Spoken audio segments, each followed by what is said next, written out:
Chapter 927. Li was a little worried. No, he was very worried. Mississippi Lu's memory was getting worse and worse. She used to like autumn water so much. Her sword never left her body. She liked autumn water even more than she liked him, but now she actually forgot autumn water again and again. This was not normal to abnormal. It was a bad memory. But how old was she? She was in the prime of her life. Li could be sure that before he became senile and forgot things, Mississippi Lu would never reach this step first.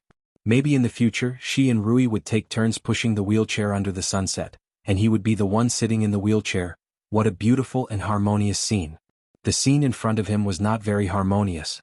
Mississippi Lu came back to get autumn water. He held the Princess Royal's hand with a face full of affection. In fact, this time it was really out of instinct, without any impurities. Emingzu was such an upright person that she could not tolerate any dirt in her eyes. It was not easy for her to sacrifice herself for the country and make such concessions for his feelings. Words could not express the gratitude in his heart, so he added a little body movement. Coincidentally, it was seen by Mississippi Lu. She usually guarded against Emingzu like a wolf. If he could not explain it clearly this time, he would not be able to cross this hurdle in his life. So Li reached out and held Mississippi Lu's hand and said calmly, "There is something. Emingzu helped us a lot. I just want to thank her, that's all. Between us, there is nothing." He looked at the two slender white hands on his left and right and said, "It's just holding hands to thank her." Li felt that he was very smart. It was not easy to explain to Mississippi Lu while holding the Princess Royal's hand. But holding two people's hands at the same time, she would not think that he had the same feelings for her as Emingzu, right? Simple. Mississippi Lu curled her lips. Nothing. The Princess Royal shook her head. Hearing a scream from inside the house, Xuanhuan hurriedly ran in, grabbed Li's hand and hurriedly said, "Son-in-law, what happened? Don't move." Li watched as Mississippi Lu and the Princess Royal left. His expression twitched slightly. He shook his hands hard and the pain in his hands lessened a little. Two violent women. It was just a handshake. Was there a need to use so much strength? Both of his hands were numb after the pain. Li suspected that the bones in his hands were crushed. If he did not take revenge, he would not be a gentleman. A gentleman's revenge was never too late. 10 years later, he would make them beg for mercy. Seeing Li's pained expression, Xuanhuan asked worriedly, young master, what's wrong?" Fang leaned against the door and looked outside. He retracted his gaze and said with a smile, "Don't worry, it's just that extreme joy turns to sorrow." The injury this time was considered a work injury. As the Minister of State, he had a disagreement with the Princess Royal during a discussion of state affairs and was injured by her. Therefore he could have a long time to recuperate. The case that the old emperor ordered him to investigate had expired, but he did not find anything.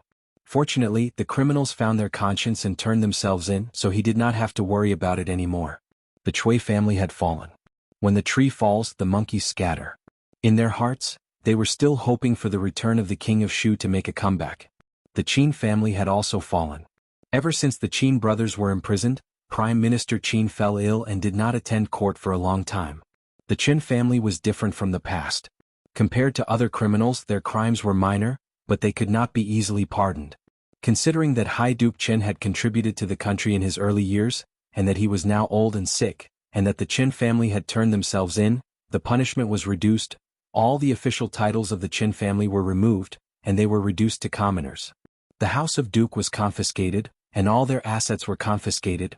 This punishment seemed severe, but to the Qin family, it was already a mercy beyond the law. This was all Li could do.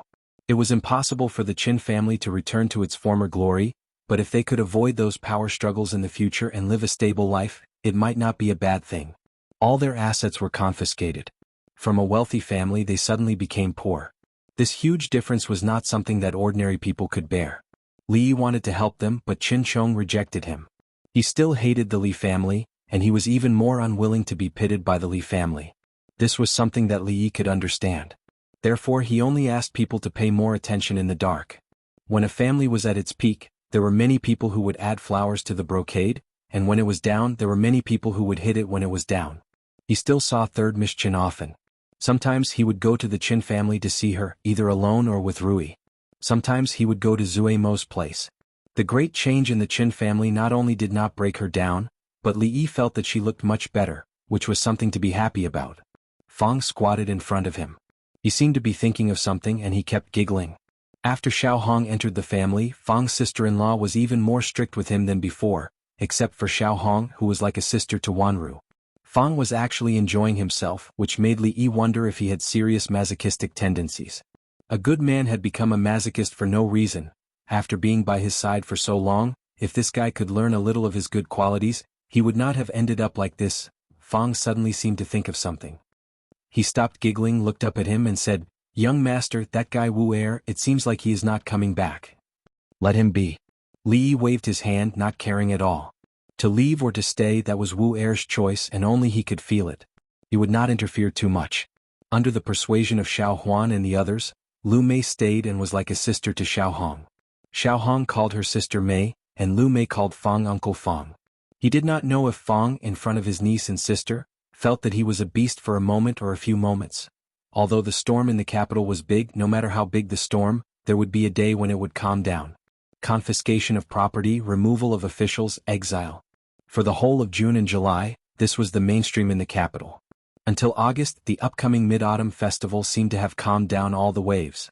The people were extremely satisfied with the recent actions of the imperial court, and began to put more attention on the Mid-Autumn Festival. However, the people did not wait for the 15th of August, but Prince Ning first. Prince Ning, who had left the capital a few months ago, returned again. This time he did not come back alone. After Prince Ning's carriage, a row of dozens of prison carriages drove into the capital. The people of the capital stood on both sides of the road, looking at the several li-long procession passing through the street, all showing shock in their eyes. The Li family. Rui and the crown princess made an appointment to go to the cold mountain temple to pray for the safety of the little fellow and the girl from Li Xian's family. After Li Duan woke up, he cried non-stop. Li Yi, with a headache, stuffed him into Rui's arms. The crying stopped abruptly and Xuanhuan looked on enviously. Second Miss was indeed suitable to look after children. Her Royal Highness came in from outside. Rui glanced at Xuanhuan, stood up and walked outside. Mississippi Lu was becoming more and more considerate. Li Yi felt gratified. As if thinking of something, he suddenly said, "Rui, wait a moment." Mississippi Lu turned her head to look at him. Li Yi picked up the sword she had placed by the bed, walked over and handed it to her, saying, "You forgot your sword." Chapter 928. It was not a good habit to leave things behind, especially if it was something valuable. It was better to carry it with you. Based on how much Mississippi Lu liked autumn water, if this sword was lost, how sad would she be? Fortunately, she usually left it at home by his side. If she left it outside, it would be hard to find it again. Now that the morals of the world were deteriorating, people's hearts were not what they used to be. Not everyone could pick up a sword without concealing it, and it would be hard to find it again. So Li Yi needed to help her form a good habit again. Seeing that she was stunned, he grabbed her arm, put autumn water in her hand and said, "Remember, don't forget next time." After Mississippi Lu and Xuanhuan left, Mingzu walked over and closed the door. Li Yi took a few steps back and immediately became vigilant. Why did she close the door when they were talking nicely? Every time he saw the action of closing the door, he faintly felt some pain in his butt. He called this Mississippi Lu's sequela.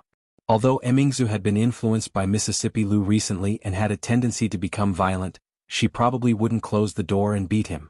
After all, except for the last time when he couldn't help but touch her hand, he didn't do anything out of line. And because of the last time, his hand was still a little weak. If it wasn't to beat him, then why did she close the door? Could it be, he couldn't beat her in a fight? If she really wanted to do something, he could only struggle for a while, and in the end he might still succumb to her despotic power. Just as Li Yi was thinking about what posture to use to resist, Mingzu finally spoke. "Uncle Ning is back." Seeing that she sat down at the table and didn't seem to have any intention of using despotic power, Li Yi was a little disappointed and asked, "Prince Ning returned to the capital. When did it happen?" "Just now." Mingzu poured a cup of tea for herself and said, "The Chui clan, more than 260 people, were all escorted to the capital, and the officials in Shuzhou who had been recruited by the king of Shu were also escorted back by Uncle Ning and locked in the Supreme Court's heavenly prison." "What did you say?" Li Yi's hand stopped in midair as he stared at her blankly. From the beginning to the end, they had regarded the king of Shu and the Chui family as their greatest enemies. In recent days they had achieved a gradual victory in the war against the enemy. The Chui family had fallen, and the remaining forces of the Chui family were nothing to be feared. The only thing the king of Shu could rely on was his status as a prince. However, this title also carried quite a bit of weight. This was because the news that he was not a prince could not be made public, and he was still the first prince in the eyes of the commoners and officials. If he wanted to achieve complete victory, he had to use other methods. But who would have thought that before the king of Shu returned to the capital and before they took any action, even the ancestral home of the Cui family had been uprooted. The officials in Shuzhou who were loyal to the king of Shu had also suffered. The old emperor had flipped the table much more thoroughly than him. Li came back to his senses. He looked at her and asked, "Where is the king of Shu?" He ran away. Mingzi shook her head and said, "Imperial uncle didn't expect there to be a master around the king of Shu. He escaped." Li still couldn't understand. When Prince Ning left, the news that the king of Shu was not the biological son of the old emperor had not spread. There was no reason for him to attack the Cui family and the king of Shu. As a prince, doing such a thing was equivalent to rebelling. He raised his head and asked again, "Is it because the news that the king of Shu is not the biological son of his majesty has been announced?" Mingzi shook her head again and suddenly asked, "Do you know that my mother had 2 other princes before me?"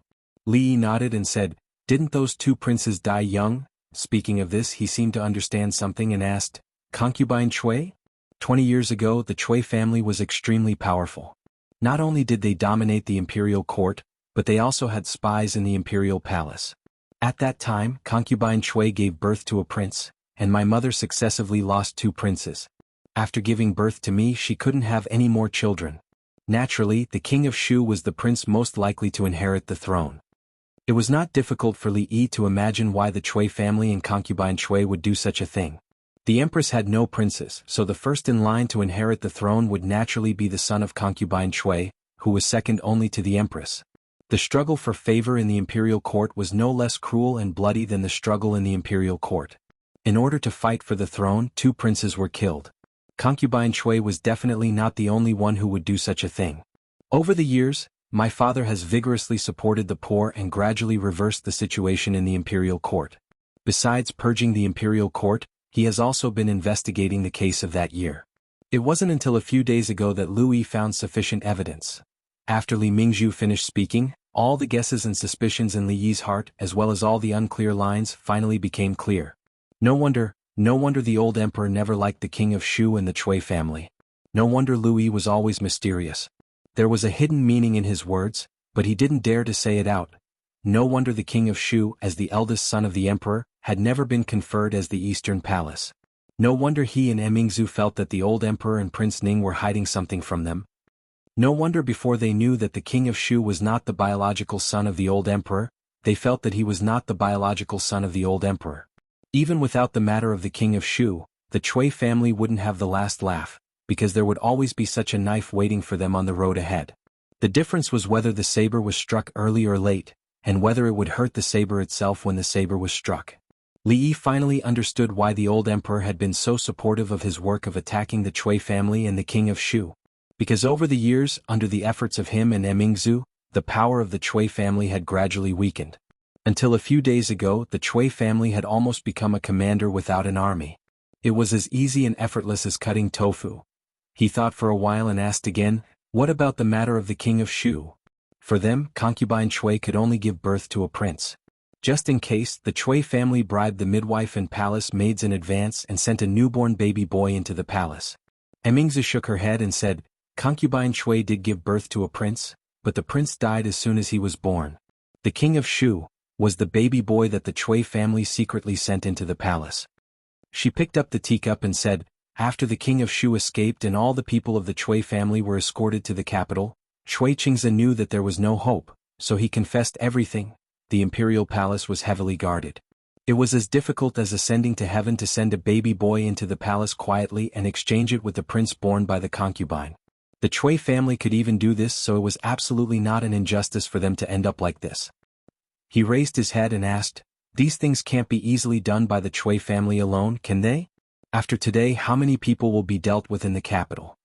Mingzhu put down the teacup and said, "Those who should be dealt with have been dealt with." Li Yi was puzzled for a moment, but he understood immediately. By now, almost all the forces related to the Cui family had been wiped out. There was probably no fish that could escape the net. He had thought of many possibilities before, but he didn't expect the truth to be so complicated. This time, the Cui family had completely fallen, and their forces in the court had been completely purged. The king of Shu also couldn't wait for him to return to the capital. He looked at Emingzu and saw the confusion in her eyes. Without the Cui family and the king of Shu, they had no opponents. What should they do now?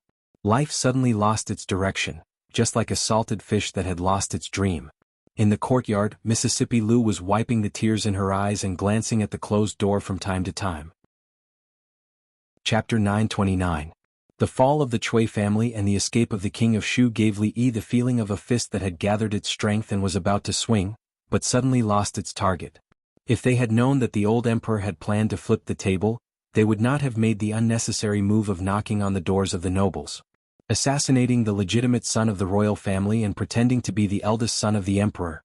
Unlike the crime of the Green Ruler, if these two crimes were made public, although they would still cause a great commotion, the old emperor would not lose too much face. He was an emperor and he was also a man. For a man, what could be more humiliating than wearing a green hat on his head? But thinking about it carefully, it could not be said that they had made unnecessary moves. If not for this incident, the capital would have been in even greater turmoil. Only by smoothing out the source of the turmoil in advance could the people and the court be stabilized. The fall of the Cui family was a good thing, but it also brought a new problem.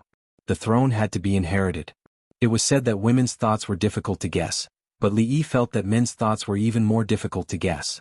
Who did the old emperor want to pass the throne to? Why did he hide it so well? Emingzu thought for a long time before looking at him and saying, "Let nature take its course in the future."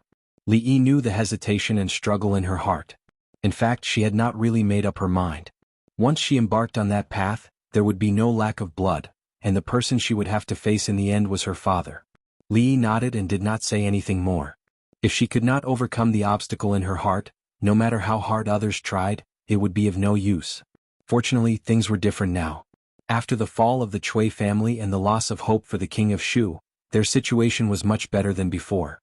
After seeing off the eldest princess, he paced in the courtyard to relieve the depression in his heart. He had been full of energy and had made preparations for everything, but the Cui family had suffered a setback. It was difficult to release the energy in his heart, and it was very uncomfortable. Seeing him pacing back and forth in the courtyard with a gloomy face, Xuanhuan came over and asked with concern, "Son-in-law, what's wrong?" Li Yi sat down by the stone table and shook his head, saying, "There's always a feeling of having energy but nowhere to use it." "You have the strength but nowhere to use it?" On the opposite side, Mississippi Lu had finished wiping her eyes and sheathed her sword. She looked up at him and asked, "Can I help you?" Li Yi looked at the expression on her face and replied without any hesitation, "No need." Mississippi Lu stood up and waved her hand. "We're family. You're welcome." Li Yi said with an extremely solemn expression, "There's really no need. I have the strength but nowhere to use it. It's so uncomfortable to hold it in. I'll just vent it out. I don't have anything to do now anyway. I really don't need to trouble you." It was very strange. Maybe because of her reminder, Li Xian came over. When Mississippi Lu went out, she didn't forget to bring autumn water with her. "Have you heard? The entire Cui family has been escorted to the capital." Looking at his excited and shocked expression, Li Yi nodded and said, "I heard. Emingzu just told me." "What? You don't even know what your father has done?" Li Xian shook his head and sat down to drink a cup of tea.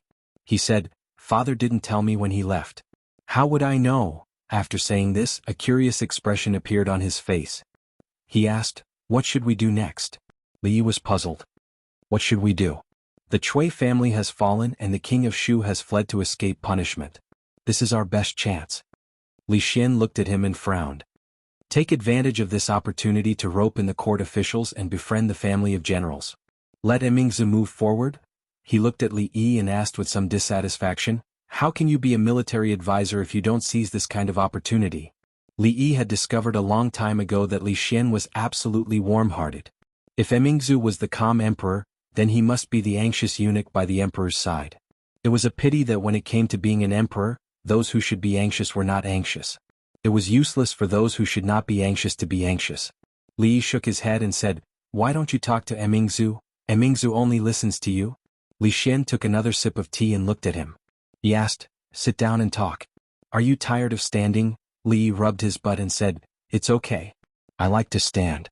These days, the capital was in a constant state of turmoil. Drama after drama was played out. Families fell one after another and rose up, including the Cui family, the Qin family, and the Qin family. They were either destroyed or declined. The degree of excitement was so great that even the new show in the brothel couldn't compare to it. Compared to these shocking things, the fact that the Qin family's young Duke Qin had absconded out of fear of punishment for kidnapping a woman and had yet to be arrested and brought to justice was not so important. These days the Qin family was much more deserted. It was not only because autumn had arrived and the leaves had withered and fallen, but also because the world had become desolate. The most important reason was because 4 of the 5 Qin brothers had been imprisoned in recent days and their families had been separated. Now that Prime Minister Qin had fallen ill, the Qin family had dismissed some of the servant girls and servants. The entire estate was even less lively. Fifth Lord. Hello, Fifth Lord. Greetings, Fifth Lord. 2 figures walked out from the depths of the small path. Along the way, the Qin family servants who met them hurriedly bowed. Wu Er swept a withered leaf off the shoulder of a middle-aged man in front of him and asked, "Fifth Lord, are we still going to the brothel to watch the show today?" "Yes." The Qin family's 5th Lord nodded and said, "But it's not the brothel. Let's go somewhere else today." Outside the capital by a desolate river. The river was overgrown with weeds and few people were there. The reeds were as tall as a person. A broken wooden boat was anchored there.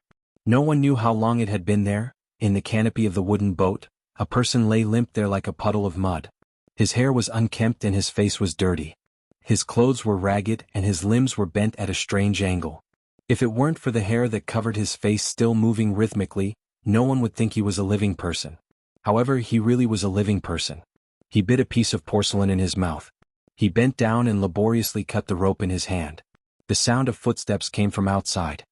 He put the porcelain piece into his mouth and stared ahead with lifeless eyes.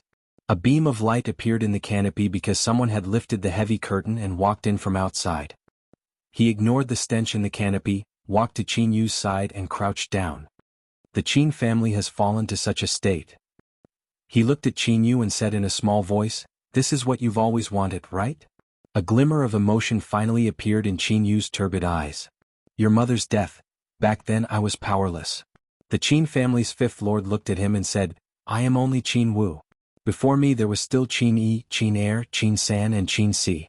It's not up to me to decide these things, although you are very pitiful." He looked into his eyes and said, "But this is not a reason for you to do other things." After whispering a few words, he stood up and looked at Qin Yu. He asked, "These days have been very hard, haven't they?" "I won't in the future." He shook his head. As he walked out of the canopy, he turned his head and said, "We will meet again in the next life." In the river, the wooden boat flowing downstream ignited into a raging fire. The flames soared into the sky.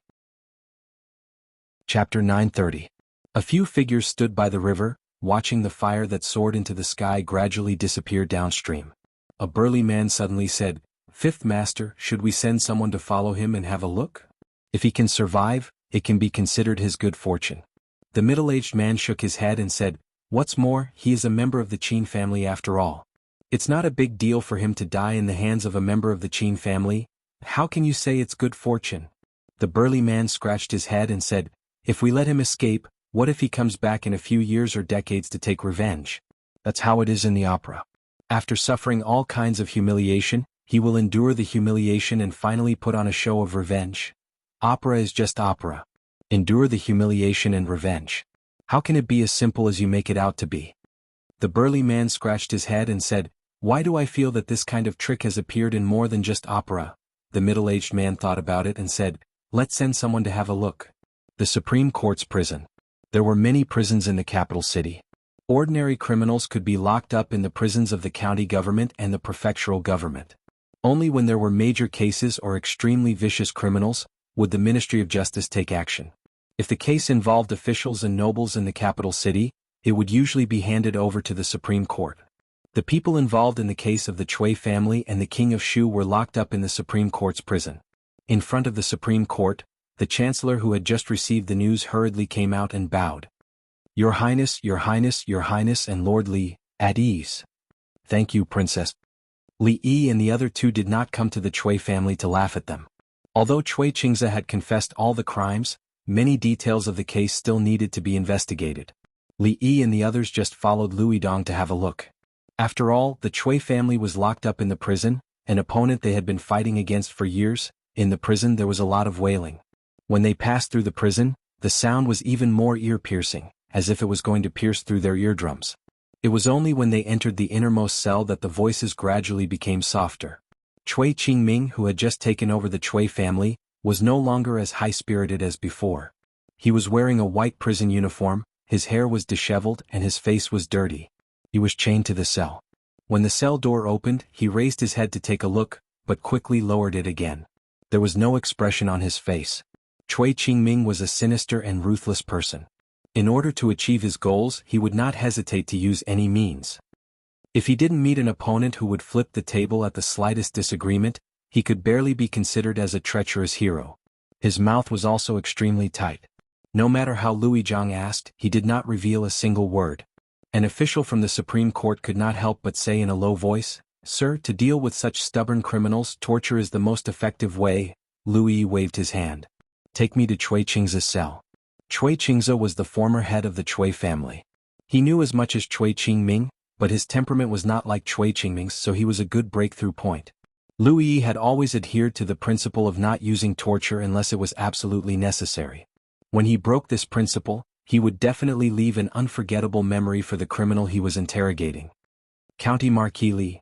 When they walked out of the cell, Cui Qingming suddenly opened his mouth and said, "Li Yimingzu," and Li Xian turned around at the same time.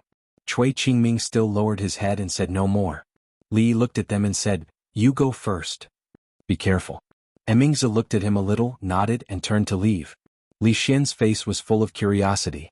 Cui Qingming clearly wanted to say something only to Li Yi, but if he wanted to say it, he did not want to say it in front of him. The fire of curiosity burned in his heart, but he could only leave with Emingzi. Li Yi walked in front of Cui Qingming. He still did not raise his head and said in a low voice, "That thing, it was you who did it, right?" Li Yi didn't know which incident he was talking about, but the things that happened to the Cui family, which one of them wasn't his doing? No matter which incident Cui Qingming was talking about, he wouldn't be wrongly accused. Cui Qingming raised his head slightly. "More than 40 dignitaries were kidnapped by you. Forcing the king of Shu to leave the capital was also your doing. The downfall of the Yu family and the Chu family was driven by you behind the scenes. It was you who turned Lioli into glass and almost shook the foundation of the Cui family. I never thought that even Tseng Shichen. I'm afraid that you have something on him." Li Yi shook his head. "You really misunderstood this. Lord Tseng did it voluntarily. That's called abandoning darkness for light." Abandoning darkness for light? These words can only deceive a 3-year-old child. Cui Qingming smiled disdainfully. "What is light and what is darkness? Winner is king and loser is thief. The winner is light and the loser is dark." Li Yi looked down at him. "You called me here just to say this?" A smile suddenly appeared on Cui Qingming's face. "Do you really think that you have won?" Li Yi did not speak because he knew that Cui Qingming had not finished speaking. "I admit that you are very powerful. If His Highness the King of Shu had not provoked you, the Cui family and himself would not have fallen into this situation today." Cui Qingming shook his head and said, "You have indeed done it. Step by step, you have pushed the King of Shu further and further away from that position. You have pulled out the tendons of the Cui family one by one. You can control what the people say and what they do. You can make all the officials and dignitaries in the capital unable to sleep well. You can force the eldest prince out of the capital. In front of you, the century-old families are nothing but chickens and dogs. But, do you really think that you have won? Although your surname is Li, you are not that Li."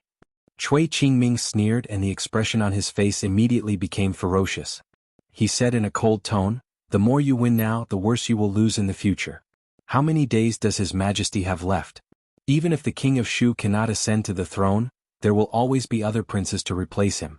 How can they tolerate people like you appearing in the capital, in the Jing kingdom? The day the new emperor ascends to the throne will be the day you die. And there is the eldest princess. Haha, do you think that you will be safe with the protection of the eldest princess? After a few days she will not even be able to protect herself. How can she protect you?" The sneer on his face gradually turned into a wild laughter. "Li Yi County Marquis Li, Dr. Li. I will wait for you in the underworld. Going early doesn't mean that you are doing well." Li Yi looked at him and shook his head. He said, "It is not easy to build a foundation in the underworld. Guarding it well is the right way. Don't wait for me." Li Xian leaned on the wall outside a prison cell and muttered, "The relationship of the Cui family is really messy. The third son of the Cui family actually has an affair with the eldest sister-in-law. Although Lu Yi was investigating a serious case, there would always be some indecent things mixed in a serious case. He only asked a servant of the Chui family to point out the crimes of the Chui family in order to reduce the punishment. But he didn't expect that such a scandal would break out. He was surprised for a while and looked at Emingzu. He saw that she was staring at the front in a daze. She seemed to be in a trance. He doubtfully asked, "Emingzu, what are you looking at? Emingzu, Emingzu?" A hand was swaying in front of her eyes. Emingzu finally came back to her senses. She shook her head and said, "It's nothing. I was thinking about something." Li Yi walked out of the prison cell in the distance. Li Xian hastily ran over and curiously asked, "What did Cui Qingming say to you?" "He said that he will not be able to escape this time. He asked me to burn more paper money for him." "Why?" Li Xian curled his lips and said, "It is not your turn to burn paper money. Just don't burn it. He has no clothes to wear and no money to spend in the underworld." Emingzi looked at Li Yi. Her lips slightly opened as if she wanted to say something. But in the end she didn't say anything. Li Yi smiled and didn't continue this topic. He casually pointed to another area in the prison and asked, "It is noisy over there. Who are the people locked up there?" An official of the Supreme Court hurriedly stepped forward and said, "Those are the officials of Shu Prefecture who surrendered to the king of Shu. They followed him and did a lot of evil things. After we finish dealing with the Chui family, we will deal with them." Chapter 931. The case of the Chui family and the king of Shu was the most influential and large-scale case in the Jing kingdom in the past few decades. Not only were dozens of officials and nobles in the capital city imprisoned, but the officials in Shuzhou who were involved in the case were also escorted to the capital city and locked up in the Supreme Court's prison. In one night they were reduced from high and mighty officials to prisoners. No one knew what awaited them. If they were only to resign, it would be a blessing in disguise. Even if they were exiled to the army, it would not be a difficult thing to accept. However, if they were too deeply involved with the king of Shu, they would be sent directly to the guillotine. If that happened, there would really be nothing left. At this time, in a cell somewhere in the heavenly prison, a young man clutched his abdomen. Cold sweat seeped from his forehead, and his body trembled. Xian, what's wrong with you?" In the cell next door, a woman's face was full of anxiety. She tightly grasped the bars in the middle and asked with concern. The young man's forehead was full of cold sweat, but he raised his head and smiled as he waved his hand, saying, "It's nothing, it's just an old problem." The woman looked at the young man who was sweating profusely, turned her head, and with a thud, she knelt down and said in a hoarse voice, "Sir, Xian's stomach is not good. Please don't give him moldy food anymore." The officer looked back and said expressionlessly, "It's already come to this, why are you still being picky?" The woman weakly collapsed to the ground. In another cell, someone disdainfully mocked, "This is the Supreme Court's heavenly prison. If you want to eat well, I'm afraid you'll only get that last meal." In the Jing kingdom, no matter where the prison was, there was an unwritten rule. Before the execution, prisoners could enjoy a sumptuous meal, known as the last meal. This was in the hope that the prisoner could eat his fill and be reincarnated into a good family in the next life. The moment the prisoner ate the last meal, it meant that the prisoner was not far from the execution. As soon as that person's mocking voice fell, the sound of iron chains being lowered suddenly came from the door of a cell. A few prison guards opened the cell door and moved a set of tables and chairs in. Then, someone brought in wine and delicacies. The smell of the wine and dishes could be smelled from far away. 8 dishes and 1 soup. The prisoner who had spoken just now counted and fell to the ground weakly.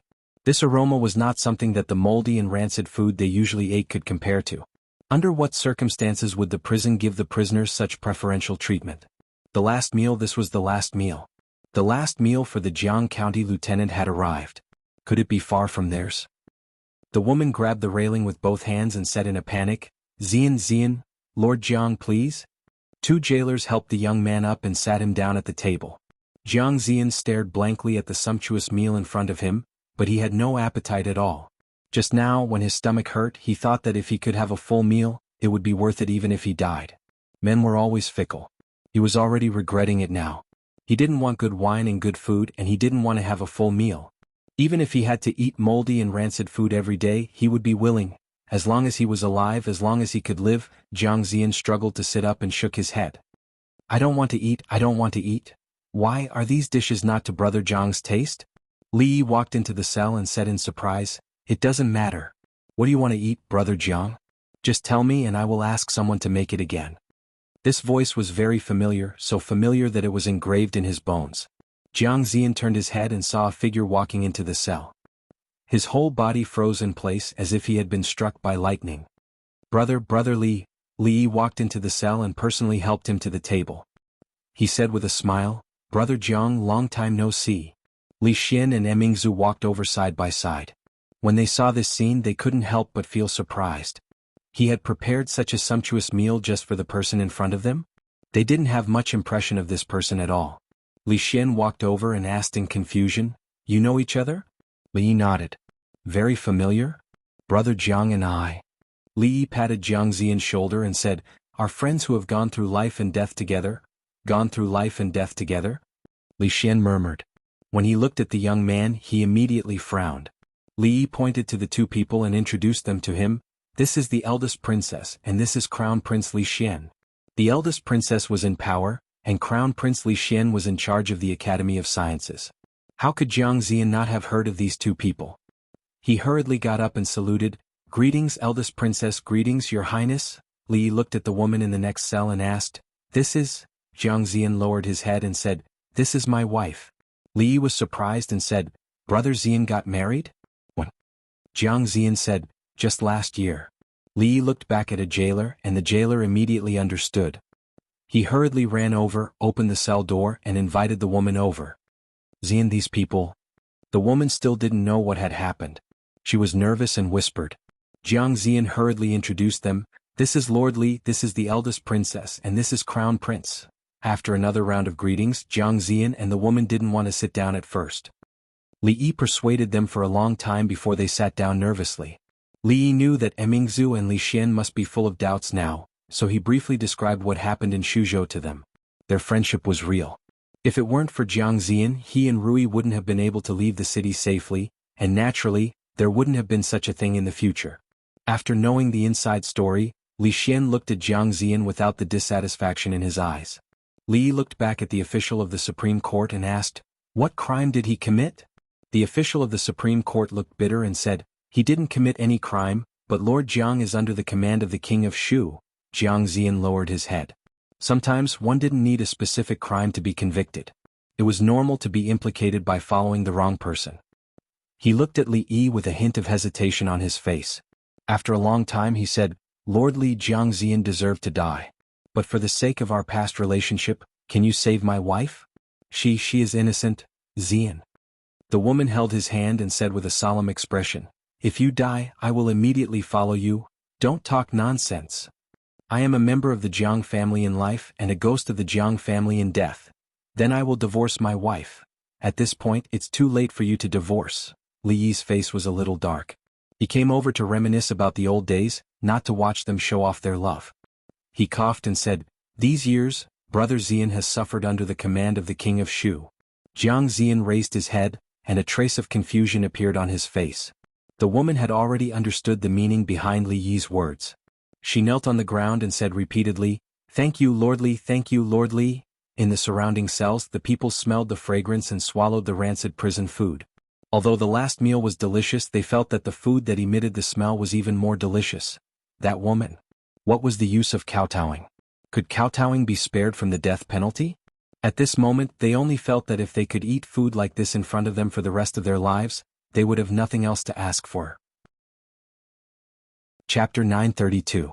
Unlike the officials and nobles in the capital who had committed heinous crimes, the officials in Xuzhou who were implicated by the King of Shu were actually not all that evil. They might have plundered the wealth of the people and oppressed them, but their crimes did not warrant death. They could be spared from death, but their careers would probably be terminated. They would also suffer a lot of physical torture, which was inevitable. Although Li Yi and Jiang Ziyan once had some conflicts, that was a long time ago. When they were in Xuzhou, Jiang Ziyan had saved his and Rui's lives. Whether he was sincere or not, it was enough to let go of all the previous grievances. Seeing that Jiang Ziyan had fallen into such a situation, Li couldn't just stand by and watch. There are still some procedures to go through with the Supreme Judiciary and the Secret Intelligence Department. I'm afraid that Brother Jiang will suffer a lot in the next 2 days. Li stood up and looked at Jiang Ziyan saying, However, Brother Jiang will not suffer in vain. You have worked hard for the King of Shu for so many years, and the Imperial Court will definitely compensate you. Jiang Zian shook his head quickly, saying, "No, no."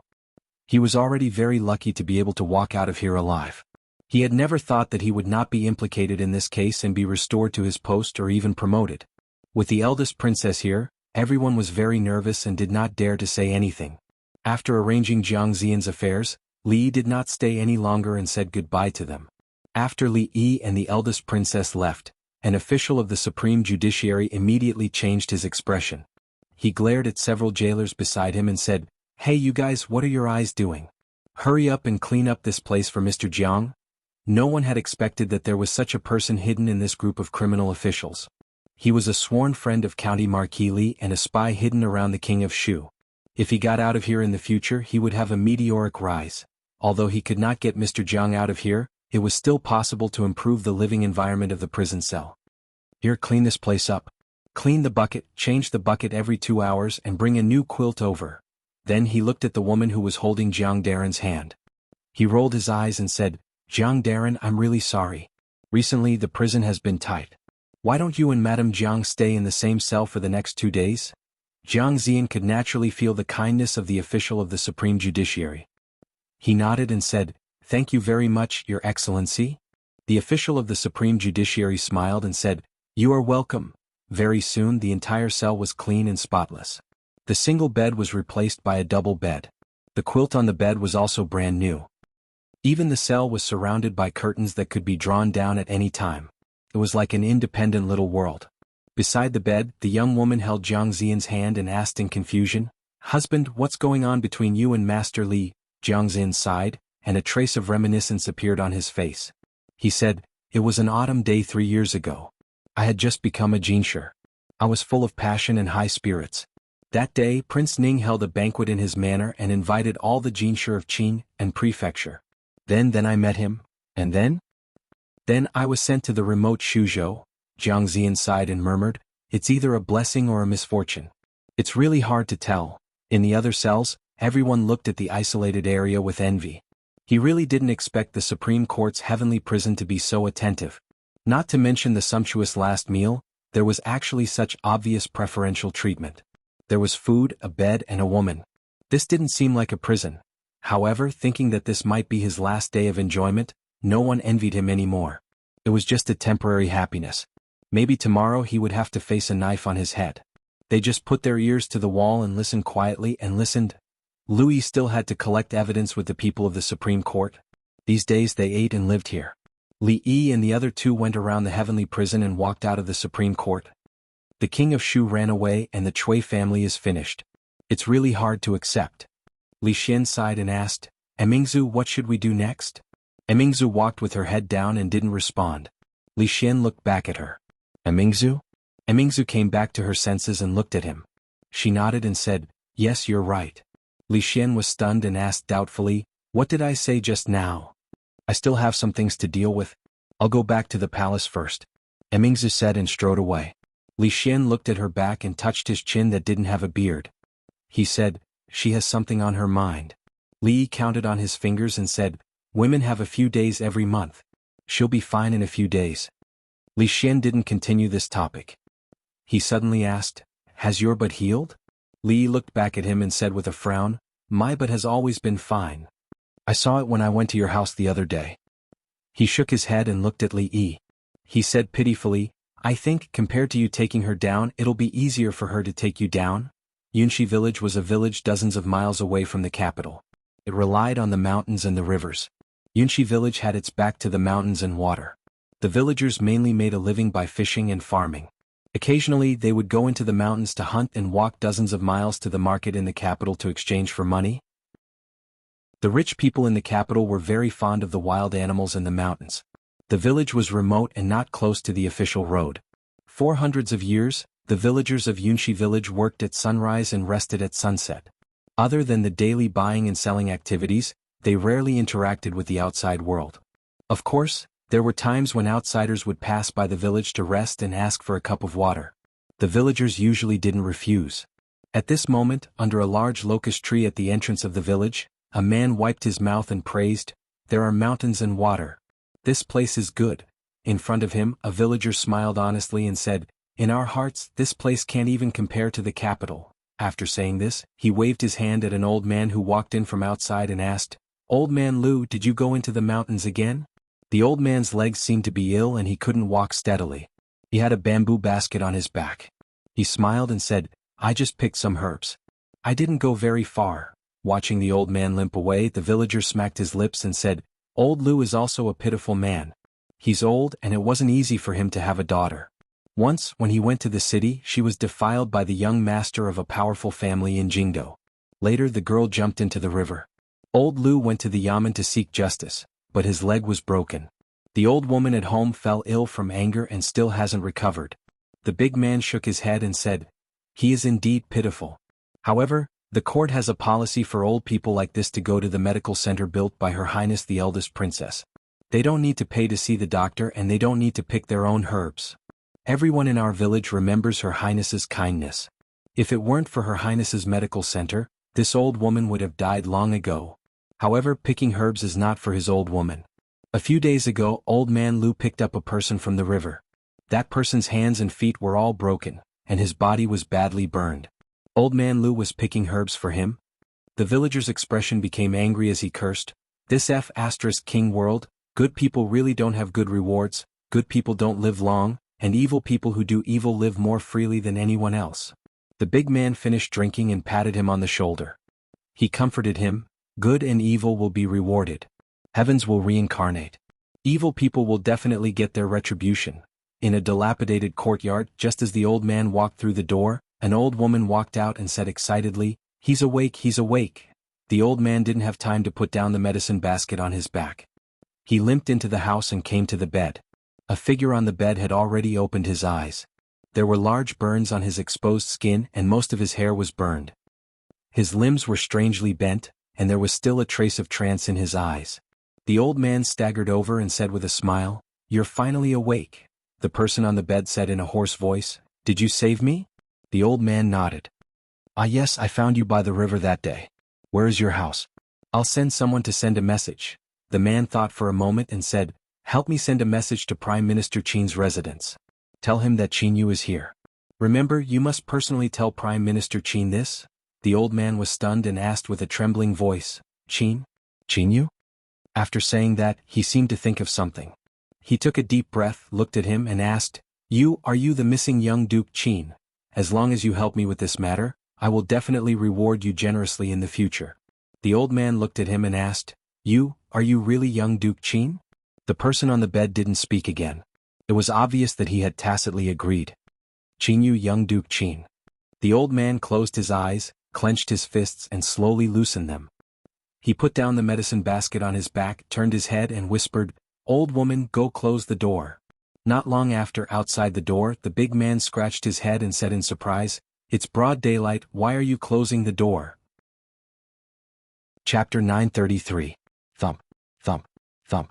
The already broken wooden door, under the external force, made a rhythmic tremble, dust rustling down. After a long time, the sound of footsteps came from the courtyard. The footsteps were very slow, stopping and pausing, indicating that the owner of the footsteps was walking very slowly. After a long time, an old voice came from the other side of the door. "Who is it?" "It's me." A rough voice came from outside the door. "You are De Zhuang from the east side of the village?" "Yes, I am De Zhuang." Old man Lu quickly opened the door. The sound of a wooden bolt being moved came from inside. The wooden door creaked open and an old face peeked out from inside. Seeing the unfamiliar man outside the door, the old man was startled and blurted out, "You are not De Zhuang." A trace of panic appeared on his face, and he hurriedly closed the wooden door. The big man stretched out a hand and gently pushed against the wooden door, and the wooden door could no longer close. "Sir, this is not right." The big man looked at him, shook his head and said, "It's broad daylight right now and there are so many people in the village. There are 3 people squatting under the tree opposite and I can't do anything to you. Even if I'm not De Zhuang, you don't have to be so panicked. Aren't you exposing yourself here?" Seeming to realize the problem with the big man's words, the expression on the old man's face regained some calmness, and he asked, "Who are you and why are you pretending to be De Zhuang?" The big man looked at him, smiled and said, "Is young Duke Qin inside?" The old man's expression changed again and he suddenly shook his head and immediately said, "I don't know any young Duke Qin and I don't know what you are talking about. If you don't leave, I'll call for help." You've exposed yourself again?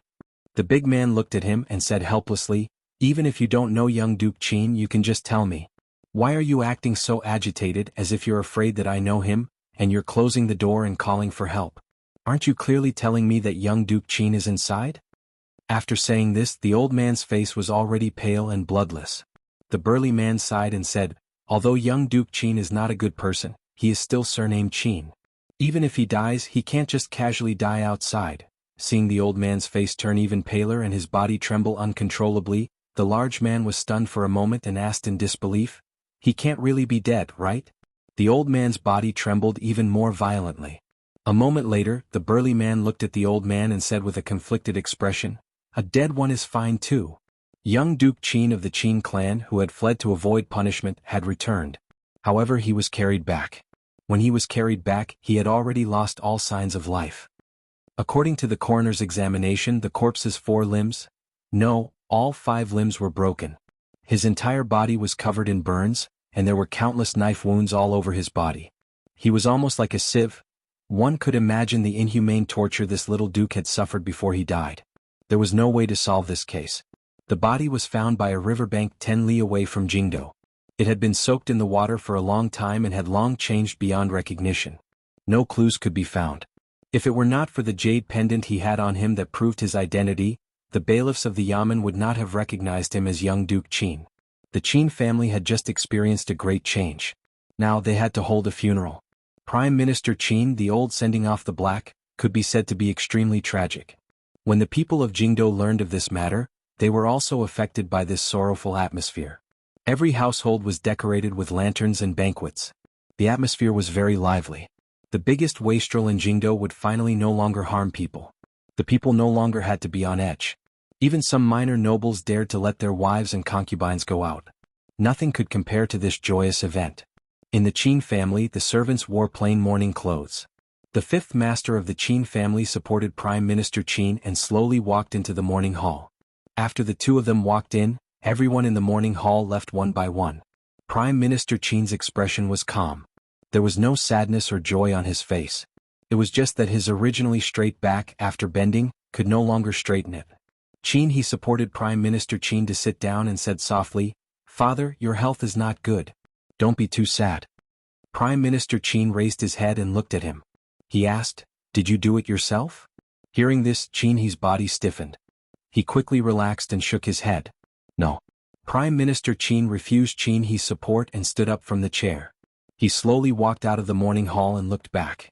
The eldest son of the Qin family was now lying in the coffin in the middle. He turned his head again. The once prosperous Qin family only had 1 son left of the 5 sons. The next generation was either affected by their fathers or brought back to their parents' home because they were too young.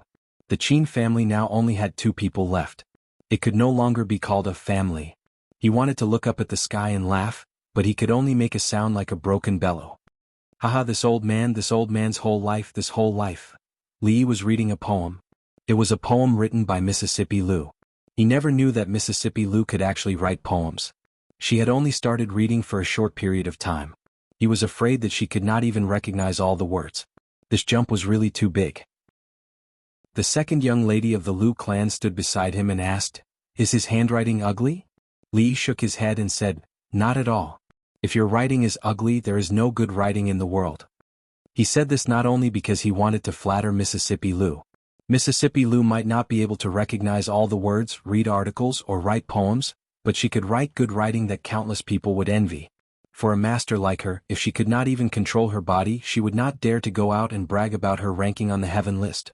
What's more, her handwriting was very similar to the one she usually used. Wouldn't it be like slapping her own face if she said that her writing was bad? An imperceptible joy appeared on Mississippi Lu's face and she asked, "Really not ugly?" Li said seriously, "Really not ugly, I swear to God." Mississippi Lu breathed a sigh of relief. "That's good. I found your old handwriting and copied it. I was still worried. It's just that the tone is wrong. There's no mood, no rhythm, and no rhyme. In terms of words, you need to think about it." Li frowned and looked at Mississippi Lu and said, "Rui, I think you should focus on practicing your sword.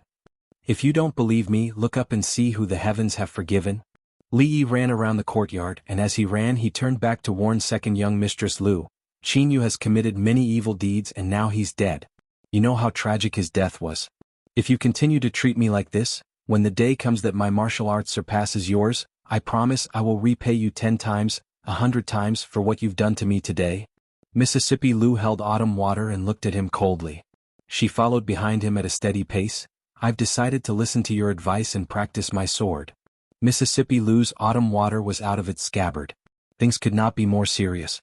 Seeing Rui standing at the door, Li quickly said, Rui, don't just look, take care of her. Rui smiled and walked into the room with Li Duan in her arms. Li looked at the sloppy old man leaning against the tree and said, Su, 10 chicken legs, help me stop her. The sloppy old man raised his head and glanced at him, then looked away again, focusing his attention on the little yellow book in his hand. In the entire courtyard, there were only 2 people who were more powerful than Mississippi Lou. One didn't care about the relationship between husband and wife, and the other didn't care about the morality of the martial world. Mississippi Lou's boat would swell when her hands and feet landed on it, and when Autumn Water landed on it, her boat would be gone. Her boat was more important, and it was best to escape. He channeled all his true yuan to the soles of his feet, and his whole body turned into a shadow, disappearing from where he stood, heading straight for the direction of the courtyard's entrance. Bang! Unexpectedly he bumped into a figure and Li Yi staggered. He looked at the eldest princess who was standing at the door, clutching her chest, frowning slightly, and looking at him with dissatisfaction. His expression changed and he asked with concern, Are you all right? Where did you bump into? Does it hurt? Do you want me to massage it for you? Chapter 934. Li Yi was surprised himself. It wasn't like he didn't know what he was capable of, so how could he have bumped into the eldest princess? With her martial arts and alertness, no matter how sudden it was or how fast he was, it was impossible for her to not be able to dodge in time. Unless she was really too absent-minded. So absent-minded that she didn't even notice that someone had bumped into her. He naturally knew how fast he was just now. Even he felt pain when he bumped into her, not to mention the delicate eldest princess. Therefore the first thing he did was ask her where she had bumped into. Did it hurt? Did she need him to help rub it? However, what was with the 3 inexplicable chills he felt from the front, the back, and the door? Was there anything wrong with not running away after bumping into someone and showing proper concern? Compared to those people who ran away after the accident, her personality was many times more noble. Li Yi looked at the eldest princess and said in a concerned voice, I'm sorry, I ran too fast just now. Are you all right? I'm fine. Emingzu covered her chest with one hand and shook her head, but her brows were still slightly knitted. No wonder it felt so soft just now. Li Yi realized where he had bumped into and he couldn't help feeling even more worried. After several months of hard work, the eldest princess' chest finally had a bit of improvement. It could even be said that it was just beginning to take shape. If it was knocked back by this, wouldn't he be committing a great sin? Wouldn't he be ruining this girl's life? Out of a man's sense of responsibility, he had to take responsibility for her to the end. When there were outsiders around, Mississippi Lou's personality was completely put away. She didn't want others to think that she was a violent woman, especially not Emingzu. She could read and write poems. She was also skilled in both literature and martial arts, not any worse than Emingzu. When she sat down at the table, the eldest princess put her hand down from her chest. When Li Yi looked at her carefully, he found that she was very different from before. Although her clothes were as neat as before, and her hair was not disheveled, her complexion was much more haggard than a few days ago. She seemed to be extremely exhausted, and this exhaustion was not shown on the outside but on the inside. In the past, when she stood next to Second Miss Lou, the only thing that she could compare to Second Miss Lou was her luxurious temperament and her equally good looks. Now her temperament was gone and her beauty was gone. Although her haggard appearance gave her a different feeling, it was a beauty that only a few people like him could appreciate. Li Yi was really worried this time and asked, What's wrong? Why is your face so bad? She was not like this even during the busiest times of the imperial court. Even if she had a few special days, she should not be so haggard. Li Mingzhu shook her head and said, It's nothing. It should be because I haven't slept well these days. She casually picked up a piece of paper on the table and looked at it. She said, Who wrote this poem? The words are okay, but the poem is a complete mess. Ignoring Li Yi's strenuous winking at her, she shook her head and continued, The tone is wrong, the mood is completely absent, and even the rhythm is not understood. Li Yi rubbed his eyes and leaned back on the chair, covering his face with his hands. The eldest princess had received royal education since she was young. It could be said that she was skilled in both literature and martial arts. All in all, she should be the most outstanding woman in the entire Jing kingdom, no, in the surrounding countries. In her opinion, Mississippi Lu's poem was no different from a child's play. However, the truth was one thing and saying it was another. If this matter could be brought up, her chest wouldn't be hurting now. We haven't sparred for a long time. Mississippi Lu picked up Autumn Water and said, "Let's spar." Okay. The two of them never refused each other's challenges. Perhaps the eldest princess, who was in a bad mood, also wanted to vent. She only spat out a word, stood up, and walked to the exclusive sparring field for the two of them in the inner court. Li Yi lay on the chair and looked at the blue sky. He didn't really want to watch the fight. Seeing her like this, the words Cui Qingming said in the imperial prison echoed in his ears again. Yes, although his surname was Li, it was not the Li of the royal family. Even if he was Emingzu, he could only be considered half a Li. No matter who the new emperor was, he or Emingzu would not be allowed to exist. This point he didn't need Cui Qingming's reminder. He had always been very clear. At first, his thoughts were very straightforward. If there was no new emperor, these conflicts would not exist. However, the crux of the problem was Emingzu. She could participate in the affairs of the country, she could act as the representative of the court, and she could do anything the emperor could do. However, for her to truly sit on the throne, she still couldn't get over it. In the end, she couldn't get over the man lying in bed. Even if she didn't have any selfish motives and just wanted the country to become stronger and better, she couldn't change the fact that this was equivalent to treason. It was the same as treason against her own father. Even after he left, she couldn't do this with a clear conscience. This wasn't her fault. If she could really do this without any psychological pressure, she wouldn't be the Li Emingzu he knew. She wouldn't be the Li Emingzu he liked. "What are you thinking about, husband?" A soft voice came from behind him. Li got up from the chair and walked over. He pulled Rui's hand and sat down on the stone bench beside him. He said, "Something troubling me?" Rui looked at him and asked, "It's been so long. Haven't you made a decision yet?" Li looked at her in surprise and shock. He asked, Decide what?" Rui smiled and said, "Although I don't know what my husband is hesitating about, this matter must be very important. Otherwise, my husband wouldn't have used more than 2 years and still haven't made a decision." Rui didn't like to talk like Xuanhuan and chatter. She also wasn't like Mississippi Lu, who spoke like gold. She always saw everything and remembered it. Some of Li Yi's subtle emotional changes could be hidden from Xuanhuan and Rui, but it couldn't be hidden from her. Rui leaned on his shoulder and murmured, "Is it hard to decide?" It wasn't just the eldest princess who found it hard to decide. Even Li Yi himself had never truly made up his mind. He sighed and said, "One step is the sky, one step is the earth. It's very difficult." Rui held his hand tightly and said, "No matter what happens in the future, I and Rui will accompany you to the heavens and the earth." With her words, Li Yi didn't have anything to hesitate about. Whether it was to the heavens or the earth, he would always have Rui by his side. Mississippi Lu, forget about it. She would only beat him until he cried. Whether to advance or retreat, he decided to let Emingzi make the choice. He gently kissed Rui's face, stood up and walked towards the inner courtyard. In fact, he didn't think highly of the eldest princess in this competition. One was diligent enough to challenge him every day to improve her strength, while the other was always burdened by court affairs and neglected her martial arts. One advancing and one retreating, the gap between them quickly became apparent. Sure enough, the sound of their previous competition was bang bang bang, but now it became bang bang bang. Li Yi passed through a moon gate and saw that the eldest princess was pressed down by Mississippi Lu. He raised his hand and quickly fell down, hitting a certain perky part of her body. That was how the sound of bang bang bang came out. As he hit, he frowned and asked, "Do you submit? Do you submit? Do you submit?"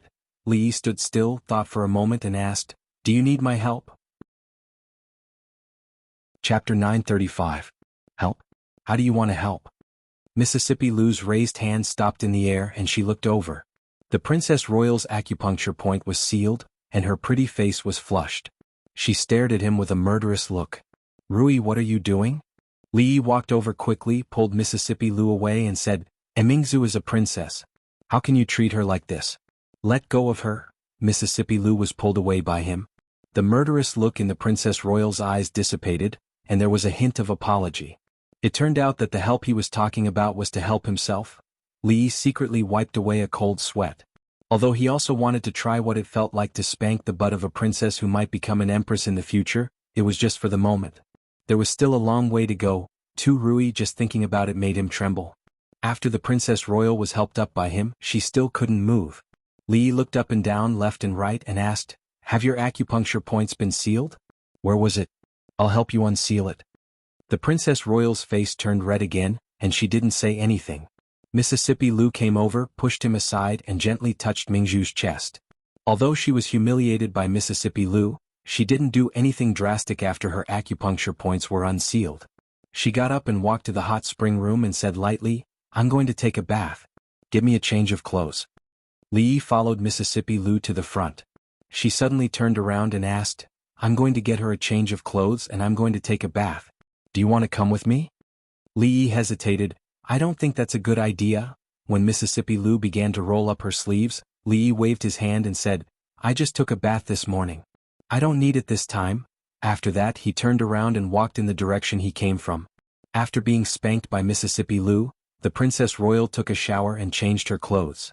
She looked much more energetic than before. The clothes she was wearing belonged to Mississippi Lu. They were about the same age and height. She could wear whatever Mississippi Lu could wear, but Mississippi Lu might not be able to wear what she could. Li noticed that Mississippi Lu's gaze kept drifting towards the Princess Royal's chest, and there was some doubt in her eyes. The relationship between the two of them was really strange to the extreme. They were enemies and friends at the same time. Li couldn't figure it out, but there was one thing he was very clear about. The two of them were indeed getting closer. With the Princess Royal's character, she could actually act as if nothing had happened after being spanked. With their habits, they would actually take a bath together with each other. This made Li involuntarily think of Zuemo and Ruoqing. What was wrong with the women around him? Mingzhu tucked a strand of hair that was still a little wet at the temples behind her head. She looked up and asked, "Have the princess sent you invitations?" Li nodded and said, "There are quite a few." The ones who were the happiest about the King of Shu losing power were not him or the Princess Royal, but the princes who used to be below the King of Shu. In the past, the King of Shu had a respected status and had the support of the Cui family and many forces in the court. The other princes could not see any hope at all. Now that the King of Shu had fallen, wouldn't the throne be chosen from among them?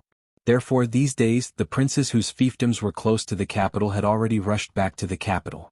Those whose fiefdoms were far away were also on their way back after receiving the news. Naturally, returning to the capital was not just to watch the show. Returning to the capital was to win over the officials and nobles, strengthen oneself, and accumulate chips for the future struggle for power. In the past few days, Li Yi had already received several invitations to banquets. Of course, those invitations were now either lying at the bottom of the furnace or under the carriage. He was not the only one who made such a choice. Any official with status and some knowledge in the capital would not make a move to choose a side before the situation was clear. The struggle for the throne was not a game. If one chose the wrong side, it would not only implicate oneself in the future. Perhaps one's family would also be implicated. The previous wave of people who had chosen a side in advance had already died. Not only did they have to think for the country, but they also had to think for themselves. Li also had to think for himself, think for Rui, think for Xuanhuan, think for Zumo, think for Ruoqing, think for many people. It was also a sin to be too outstanding. With the old emperor's protection, he had nothing to fear. Once the old emperor could not protect him, those so-called princes and princes, who called him brothers now, would after a while be righteous and raise the butcher's knife against their brothers. Mingzhu knew him very well. After being together for so long, she knew better than him who was who and what people would do. If there was really a day when Mingzhu faced him with a sword, then there would be nothing in this capital, this Jing kingdom, that was worth his nostalgia. Mingzhu looked at him and said, "Burn it." What? Li looked at her, and Mississippi Lu also looked at her. "Burn all those invitations," the eldest princess said in a low voice. The eldest princess said in a low voice. Then she looked up at him and said seriously, "I've decided." Mississippi Lu looked at her and asked, "What have you decided?" Li didn't ask because he knew what she had decided. He was a little curious and a little surprised. This question was actually what he was going to ask her. Before he asked, she had already given the answer. He looked at her face and asked seriously, "Have you really decided?" Her expression was equally serious. "I have decided. No regrets. No regrets." Li knew where the knot in her heart was. It was also the knot in his heart. If she couldn't get over it, she would never be able to make up her mind. That step was so difficult that the two of them had taken it for 2 years, but they still hadn't crossed it. What exactly happened that made her make such a decision in just a few days? Thoughts flew in his mind. After a moment he nodded, got up and said, "It's good that you have decided. I will send you back." Emmingsu stood up and nodded. Mississippi Lu looked at them. She felt that although the three of them were sitting very close, she was so far away from them. She couldn't understand what they were saying, couldn't understand what they were doing. She felt that she was the outsider. Li Yi sent the eldest princess out the door before turning his head. He looked at her and said, "That day in the celestial prison, what Cui Qingming said, did you hear it all?" She didn't deny it, which meant she admitted it. Li Yi looked at her and sighed. He said, "Actually, you don't have to be like this. I really don't care. In the past it was always you who did it for me." She stopped walking and looked at him. "Now it's my turn to do it for you." The eldest princess, who had always walked the smart and capable path, suddenly began to be emotional. Li Yi was stunned and couldn't get used to it for a moment. That. Li Yi looked at her and thought for a moment. He said, "Even if you really want to do something, you have to tell me first. Don't let your imagination run wild. Look at how haggard you look these few days." The eldest princess shook her head and said, "It's all right. I can still hold on."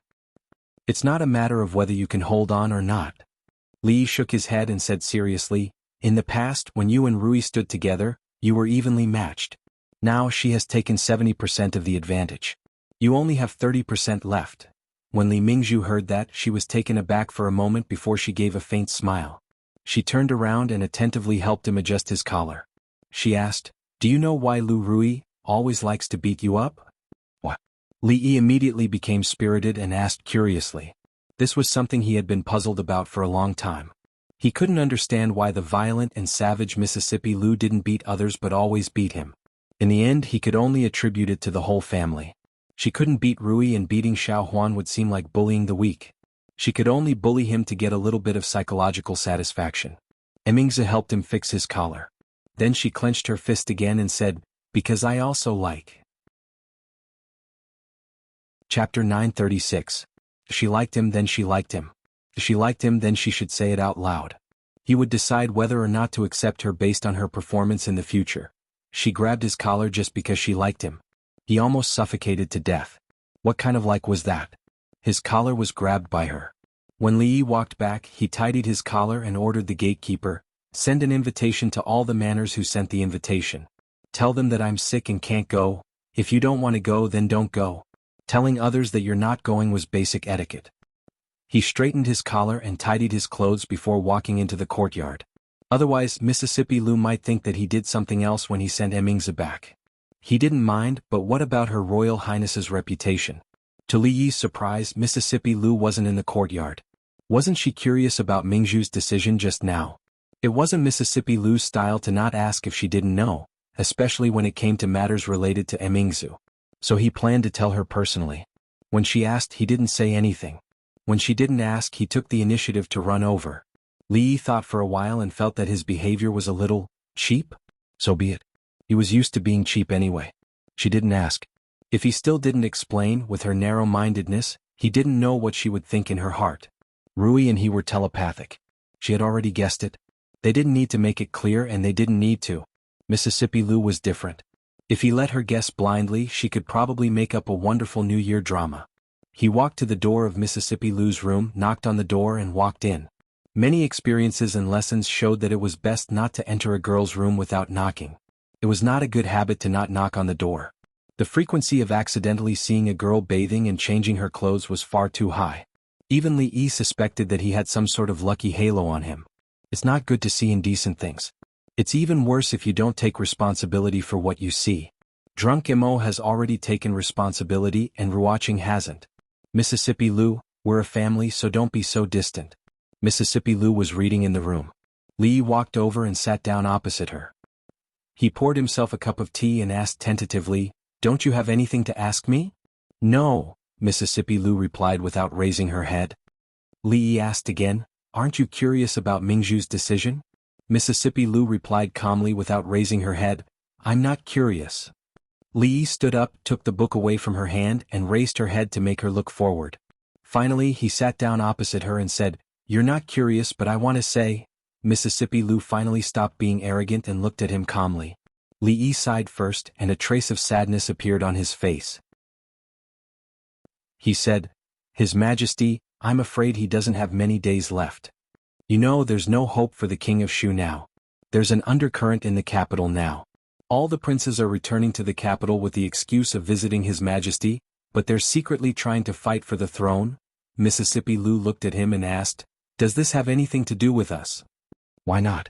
Li Yi looked at her, knocked on the table and said, "You're the leader of the Lu League. You have so many martial arts masters, officials and nobles under your command. You can tie them up and beat them whenever you want. If you're angry, the entire capital will shake 3 times. Don't doubt that you have such power now." Mississippi Lu continued to listen to him. "Only His Majesty can allow such a force to exist near the capital because he knows that we won't use this force to do anything to harm the court. But now that the new emperor has changed, will he still trust us like the current His Majesty does? Moreover, you also know that in the current court our family has already achieved a little bit of success. When the time comes, it will definitely attract the new emperor's suspicion. Maybe it will be used to establish power." Li Yi felt that he needed to explain the stakes in this matter to Mississippi Lu. She had already grown up and she needed to learn about other things. Mississippi Lu nodded, then looked at him and asked, "What did she feed you just now? I even heard her say that she likes you." "There are some things you can't just listen to," Li Yi said with a headache. "Do you understand what I just said? Do you understand the current situation of our family? Let's go tie up those princes." Mississippi Lu's method was always so simple and direct. Violence is a way to solve problems, but it's not the only way. Li Yi looked at her and said solemnly, "You have to remember you are a scholar now. A scholar can't always fight and kill." Mississippi Lu nodded and said, "So what did she feed you just now?" "She didn't feed me anything." Li Yi rubbed between his brows, stood up and pressed down on her shoulder. He said, "We now have 2 paths. The first is to have someone who won't suspect us and won't doubt us become the emperor, and we will continue to stay in the capital. The second is to pack up now. We won't stay in the capital anymore. We'll abandon all the brothels, all the shops, all the properties. We'll take Rui, Xuanhuan and Emingzu and find a place to occupy the mountain and become king. I choose the second path." Mississippi Lu said without hesitation, looking a little eager to try. Then she seemed to realize something and asked, "Why do we have to take Emingzu with us? Why did they have to take the eldest princess?" Naturally, it was because she was in the same situation as him or even more dangerous than him. Once the new emperor ascended the throne, could he watch the existence of a princess who was more influential than him in the court, among the people, and in the hearts of all the scholars? If he used his brain a little, he would know what Mingzhu's fate would be after the change of the dynasty. Li Yi sat down, sighed and said, "If we don't take her with us, you will never see her in the future. When the new emperor ascends the throne, he won't be able to tolerate us, let alone her. At that time he might kill her and he might let her marry anyone." "Really?" Mississippi Lu raised her head and asked happily. Li Yi really had a headache. Why was it so difficult to communicate with Mississippi Lu? Mississippi Lu suddenly said, "There's something wrong with the way she looks at you." Li Yi frowned and asked, "What's wrong? How can you tell?" "Intuition." Mississippi Lu frowned. Today the way Emingza looked at him was not the same as before. There was something else hidden, something that made her vigilant.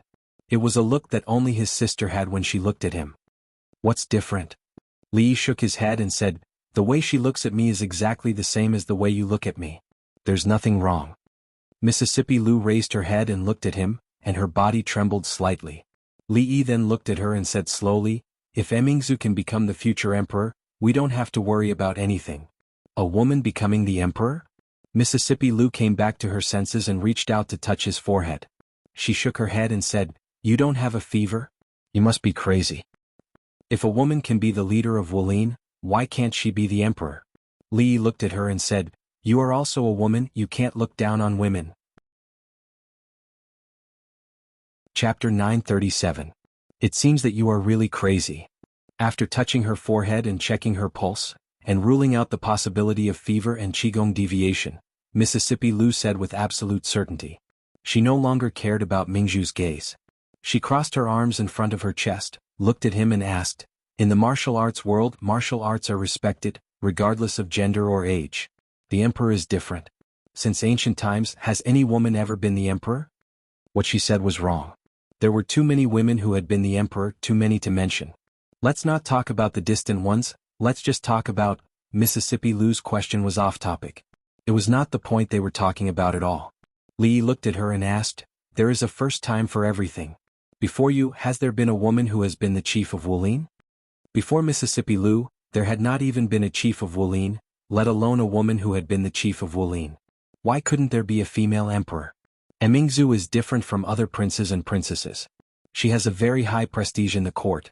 After the fall of the Chui family, all the civil and military officials in the court are very convinced of her. In the hearts of the people, in the eyes of the scholars, no one can compare to her. If she was a man, I'm afraid she would have been sitting on that throne long ago. This kind of unprecedented thing was suddenly brought up. Of course it was hard to accept. Fortunately, under his subtle influence over the years, Mississippi Lou's ability to accept new things was very strong. Her eyes showed a look of understanding which made Li very happy. Mississippi Lou looked up at him and asked, if Emingzu becomes the emperor, can't she get married? Li nodded. He had seen the emperor, but who had the ability to marry the emperor? Mississippi Lou asked again, then she can't build a harem? What are you thinking about? Emingzu isn't that kind of person? Li knocked her head with his finger. After he realized it was Mississippi Lou in front of him, not Xuanhuan or Lolita. Half of his buttocks left the chair, ready to escape at any time. Surprisingly, Mississippi Lou didn't seem to care about his unreasonable behavior. She held Autumn water and said, okay, since you want to help her, then help her. Although Mississippi Lou was usually a little unruly and headstrong, she was still very reasonable at critical moments. Li was very pleased. Then he thought of something and looked at her and asked, just now you said that the way Emingzu looked at me was strange. What's wrong? Nothing.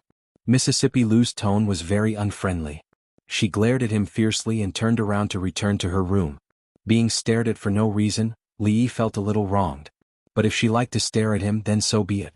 Anyway, she looked pretty good when she stared at him. Seeing that there was only half a year left until the new year, the next few days would be very busy. The old generals had to go from house to house to get closer to each other. Otherwise, the next time they went to court, there would be no pillar to sleep on. Other important officials in the court also had to find opportunities to contact them. In addition, the royal family had lost face this time. They had to think of a way to regain some of the face they had lost to the king of Shu. Emingzu was the pride of the royal family and also the most suitable candidate. The brothel had to come up with some new dramas and stories to praise her achievements. There was no need to exaggerate how good the Princess Royal was. The people had their own scale. Changing the marriage law, opening a medical center, opening a school, managing the court, she was simply a role model for a good princess in the new era, a role model for future generations. There was no other in the world. The warm autumn sun hung high in the sky. The weather was rare. A clean white cloth was spread on the grass. In 2 months the two little guys would be 1 year old. Now was the time for them to move around more. They crawled around on the white cloth. Xuanhuan and the maid named Yanji from the prince's mansion watched them from the grass. Rui and the prince's concubine were on a boat on the lake. The proud Lolita held her arm to accompany them. It was too far away to hear what they were talking about.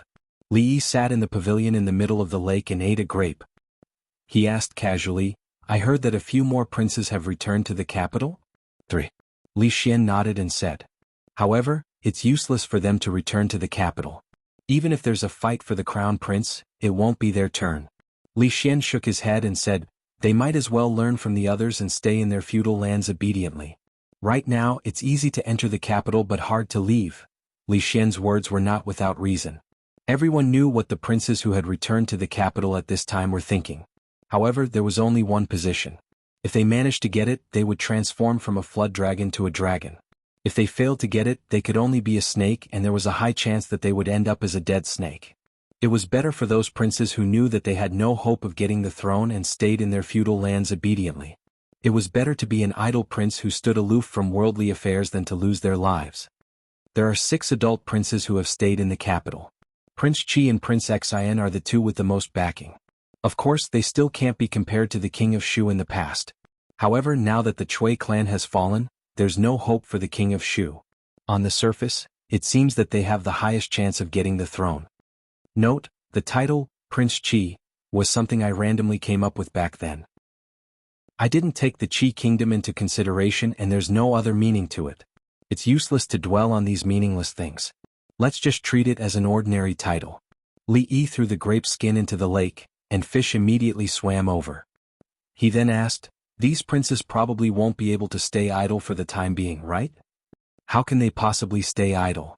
Li Xian shook his head and said, "They're busy visiting the officials of the imperial court, sending gifts everywhere, forming cliques and seizing power." He suddenly looked at Li Yi and asked, "What should we do now? If you and Emingzu have made any decisions, don't hide it from me again." Li Yi looked at him and said, "Don't you know how to read lips? There's no need for us to tell you to know what we're talking about. Who can hide it from you? You don't have to mock me." Li Xian shook his head and said, "At that time I wasn't good enough. But it's different now. As long as I'm not too far away and can't see clearly, I can almost guess what you're talking about. Moreover," he changed his tone and said, "even if I don't look, I can guess what Emingzu will choose in the end." Li Xian said with certainty, "For her and for you, she will definitely do it." "You guessed it?" Li Yi looked at him in surprise. It was said that a scholar who had been away for 3 days would be looked at in a new light. Li Xian had suddenly become smart and it was really hard for him to get used to it. "Of course, I didn't guess it." Li Xian shook his head and said, "A few days ago, Brother Xin said that if the new emperor ascends to the throne, you and Emingzu will be in danger. I thought about it. With Mingzhu's personality, she won't care if she's in danger or not. But with you it's different." Li Yi suddenly looked at him and asked, "You didn't tell this to your brother Xin, did you?" Li Xian shook his head and said, "I'm not stupid. This kind of thing, other than the 3 of us, I can't tell anyone else. Do I look like the kind of person who would casually tell this kind of thing to others?" "That's not necessarily true." Li Yi shook his head and said, "I heard that your brother Xin has a beautiful and charming sister. If you use a honey trap a little, do you think I'll be so ungrateful for a beauty?" Li Xian looked at him and said seriously, "But you don't say Brother Xin's sister is really beautiful." "I'm just joking. How could I not trust you?"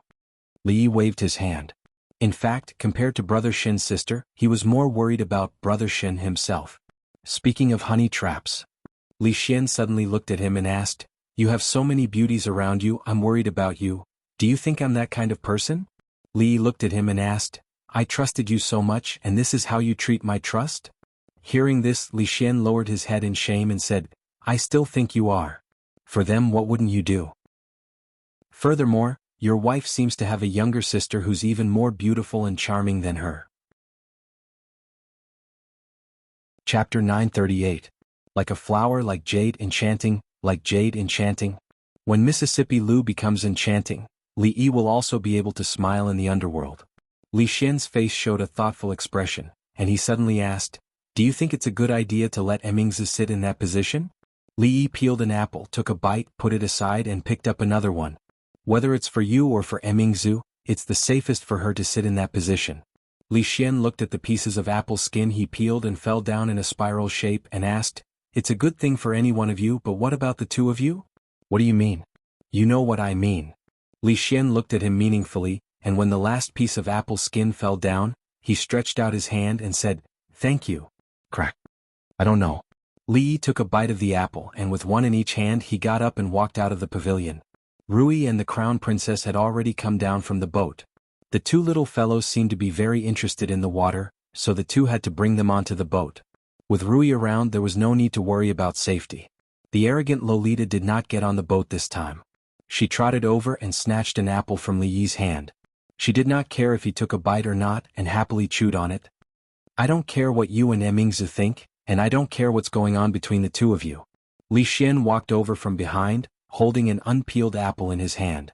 After taking a bite he said, "Let's get through this first. Those fellows in the imperial court have been spoiled. It's time for them to calm down and think about it." After hearing what he said, Li Yi found that he had to face a reality. He had only seen Li Xian a few times recently, but he was no longer the silly and adorable Li Xian from before. Could it be that he had learned this cleverness from Brother Xin? However, this was also a good thing. At the very least, after he became smarter, he could save himself some trouble. The Tsundra Lolita raised her small face and asked, "Brother Xin, what's going on with you and my royal sister?" Li Yi patted her head and said, "He's talking nonsense. Don't listen to him." As she watched Li Yi's figure disappear into the distance, the Tsundra Lolita didn't follow him. She silently nibbled on an apple and muttered, "Sir, you're just brushing me off. Imperial Mother once said that if a man brushed you off and said no, then he really did." These days the capital was in chaos, unprecedented chaos. A clan with 100 years of history like the Chui clan had suddenly fallen, so how to deal with the Chui clan was a huge problem. How should the officials and nobles that were implicated because of the Chui clan be dealt with? The crimes of the 30 or so families from before had almost been proven, but the implications were too great, so no one dared to make a rash judgment. The king of Shu had fled, noble consort Chui's position as noble consort had been taken away, and she was still waiting to be dealt with in the cold palace. His Majesty was seriously ill, and the officials had yet to discuss a plan. Some of the envoys from the Qi kingdom had already left the capital. Such a major event had happened in the Jing kingdom, presumably the other countries would soon receive the news. When that time came, there would probably be a lot of trouble. The various reforms of the imperial court were still being carried out, and various yamen were constantly dealing with chores. Recently there had been frequent handover of official positions, and it was difficult for the newly appointed officials to grasp the rules in a short period of time. Prime Minister Qin was sick and had already taken a leave of absence for more than a month. There was no one to preside over the reform, and it couldn't be reversed or stopped. Under such circumstances, the princes had entered the capital without being summoned. Although it was against the law, they were ostensibly visiting the emperor, and no one could use this reason to expel them. It would be fine if they behaved themselves in the capital, but these princes were each more anxious than the other. They kept on visiting the important officials in the imperial court, and it was obvious how desperate they were. Of course, the most important thing was that the eldest princess was also sick and hadn't attended court for 3 days. When Her Highness was around, although these things still existed, Her Highness would always be able to make proper arrangements for everything. Now that Her Highness was sick, the morning court session wasn't held, and the officials were without a leader. Chaos everywhere. During these few days, all the officials from the 3 provinces, 6 ministries and 24 departments were looking forward to it. When Her Highness was around, they didn't feel anything. Now that Her Highness had taken a leave of absence, the entire imperial court seemed to be in a mess, in the Xianxia province. This new policy was proposed by Her Highness. Now that the implementation has met with obstacles, it needs to be resolved immediately. What should we do? Lord Dong, you've been with the princess for a long time. Please say something. Dong Wenyan shook his head and said, my understanding of this is limited and I don't dare to speak recklessly. Suddenly someone slapped the table fiercely and said, what is Prince XN trying to do?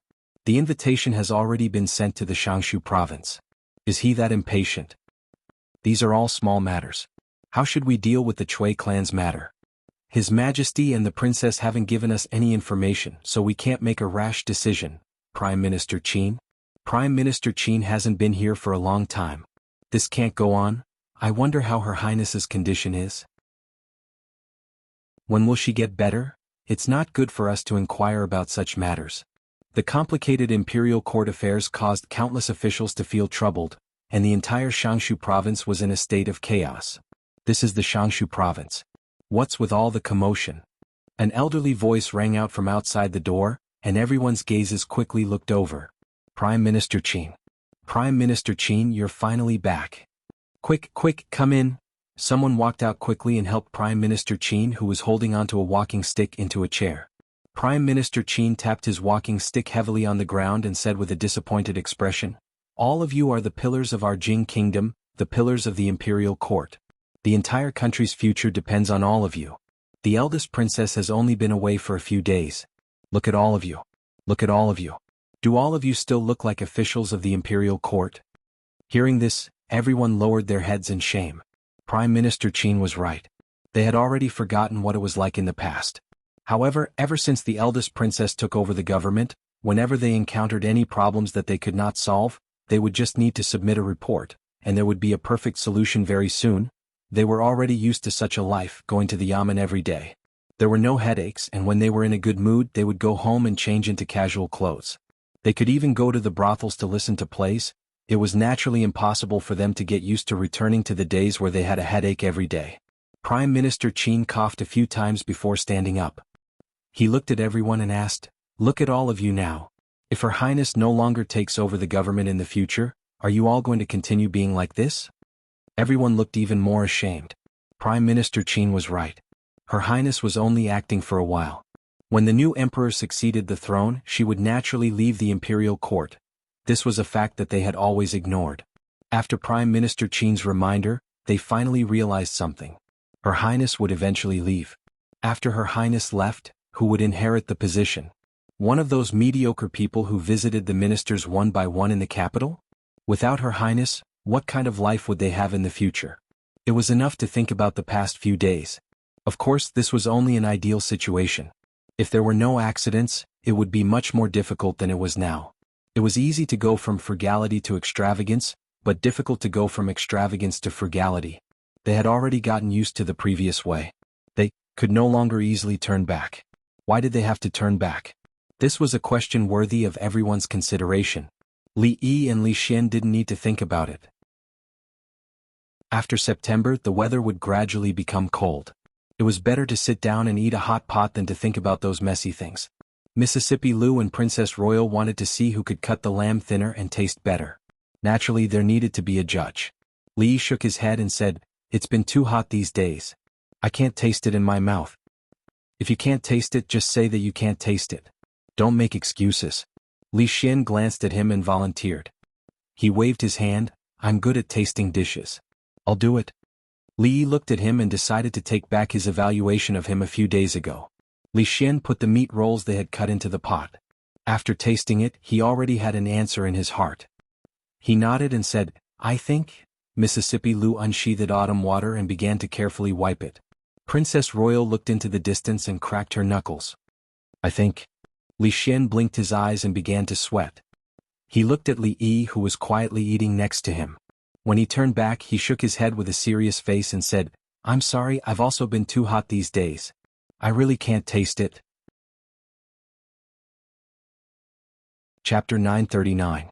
In the end, in order to prove that Emingzu and Rui's culinary skills were on par, Li Xian finished all the remaining meat rolls by himself. Perhaps it was because he had eaten too much, but his face was red. He looked at Li Yi with a resentful gaze. Young people had to grow up. In the past, he had been as innocent as Li Xian. Later on, he was taught by Mississippi Lu and the Princess Royal. He understood that at some junctures in life, it was better to give up than to make a choice.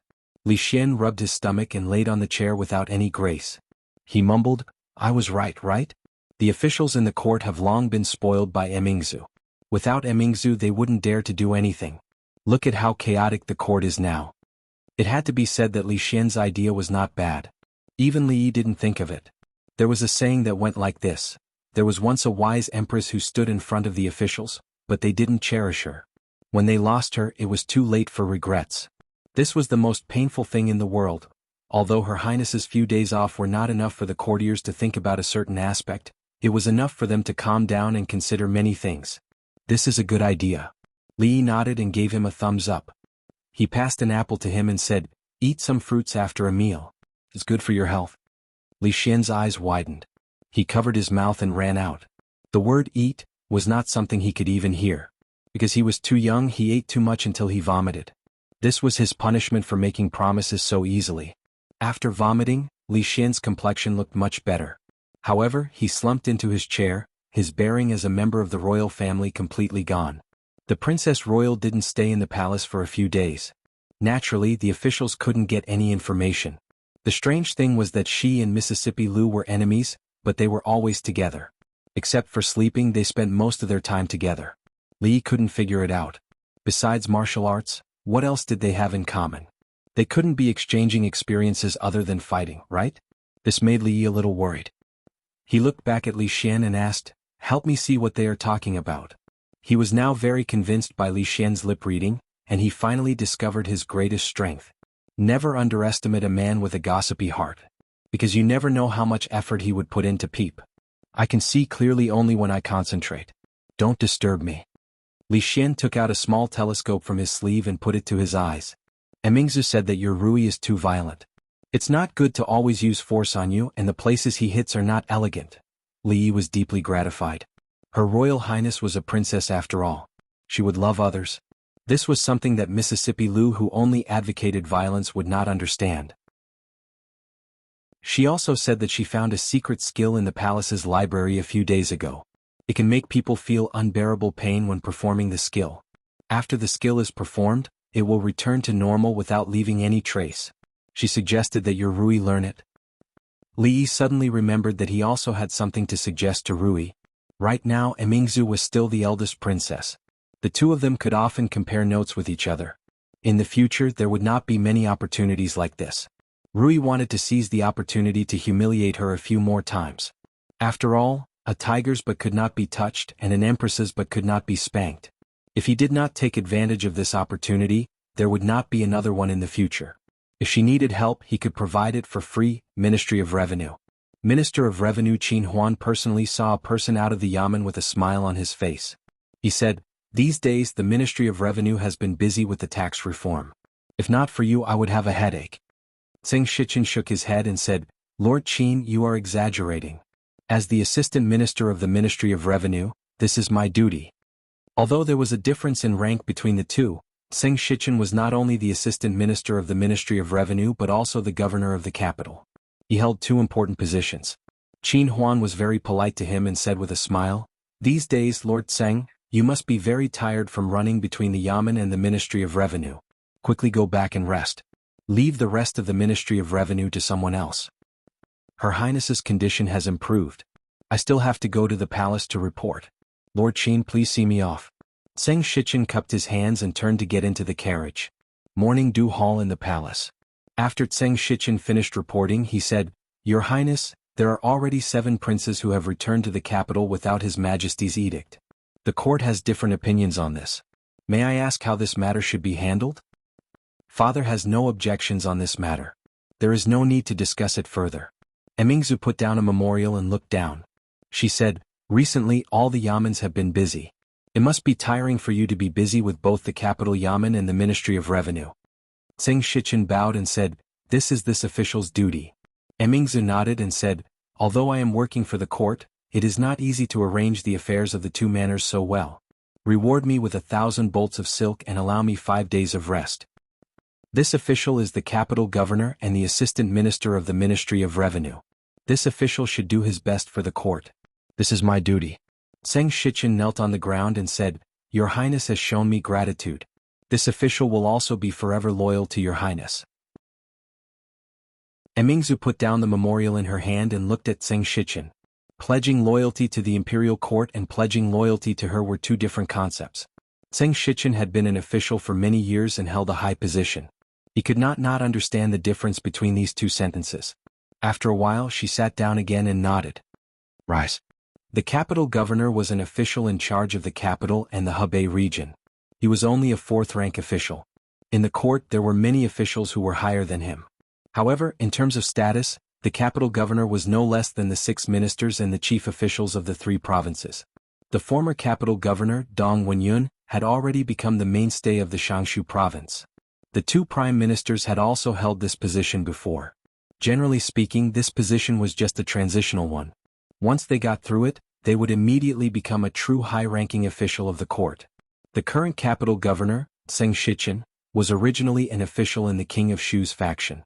Later, he caught the eye of Her Highness and was promoted to his current position. He played an important role in a major case at the beginning of the year and received unanimous praise from the people of the capital. A few days ago the officials in the King of Shu's faction were implicated. There were not many families like the Tseng family that survived. The capital governor's residence. A middle-aged official stroked the beard on his chin and shook his head. "Everyone in the imperial court is extremely busy now. I'm only able to have this little bit of leisure time because I'm busy. Only Lord Zheng, who is in a high position, still has such leisure and elegance. I'm really envious of you." Xianxia smiled and took a sip of tea. He unhurriedly put down a chess piece and said, "What Lord Su said is not reasonable.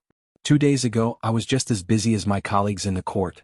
If it weren't for Her Royal Highness who allowed me 5 days of rest, how would I have the time to drink tea and play chess now?" The official surnamed Su smiled. "Her Highness values Lord Tseng very much. Perhaps in the future she will have to rely on Lord Tseng." Just as he finished speaking, a servant of the Tseng family knocked on the door and entered, handing an invitation to Xianxia. Xianxia glanced at it and threw it to the side. He sighed and shook his head slightly. The official surnamed Su was surprised. "Lord Tseng, why are you sighing?" "Prince Xn sent an invitation, inviting me to a banquet tonight. So that's how it is." Lord Su put down his chess piece, shook his head and said, "I have received several similar invitations in recent days. These princes are still too anxious." The topic had already changed.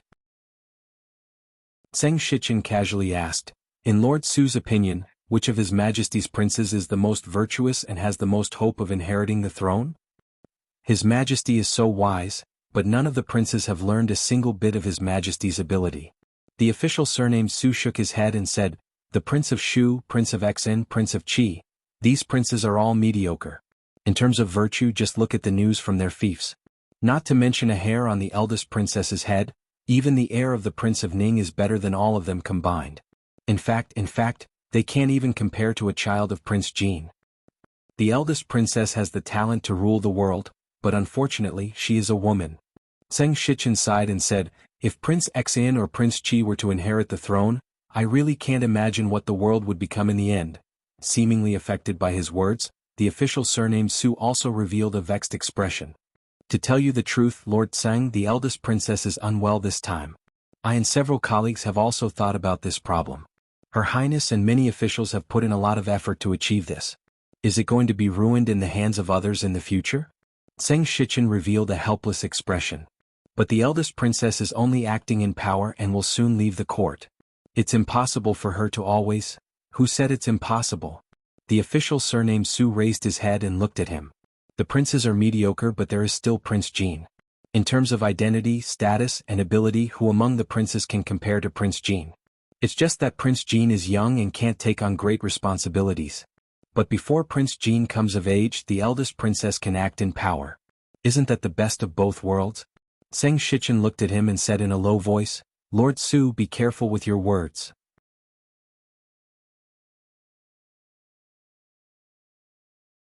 The reason why they were terrified was because he was not only Prince Jin, but also the vice dean and the director of political education. In the absence of the dean, he was the dean of the college. He was in charge of all affairs including student rewards and punishments. In terms of status and identity, no one in the academy could compare to him. In terms of knowledge, he was the most outstanding. In addition, he liked to use the method of frog jumping to punish students. It had become a shadow in the hearts of the students of the mathematics faculty that could not be erased. Of course, in front of outsiders, no matter how tough he appeared, he could not hide the fact that he was only 12 years old. That Tsundra Lolita, who was almost 15 years old, was his nemesis. Li Han was instructed to put on the chicken wings while she ran excitedly to Li Xian's side, wanting him to show her the technique of knowing what people were talking about without listening to them. "Brother Xian, help me take a look. What is Li Han muttering softly over there?" Li Xian turned his head to take a look. After a moment, he turned back and said, "He said that royal sister Shanning is the laziest and only knows how to eat. She let him do all the dirty and tiring work. Such a lazy girl, no one will want her in the future."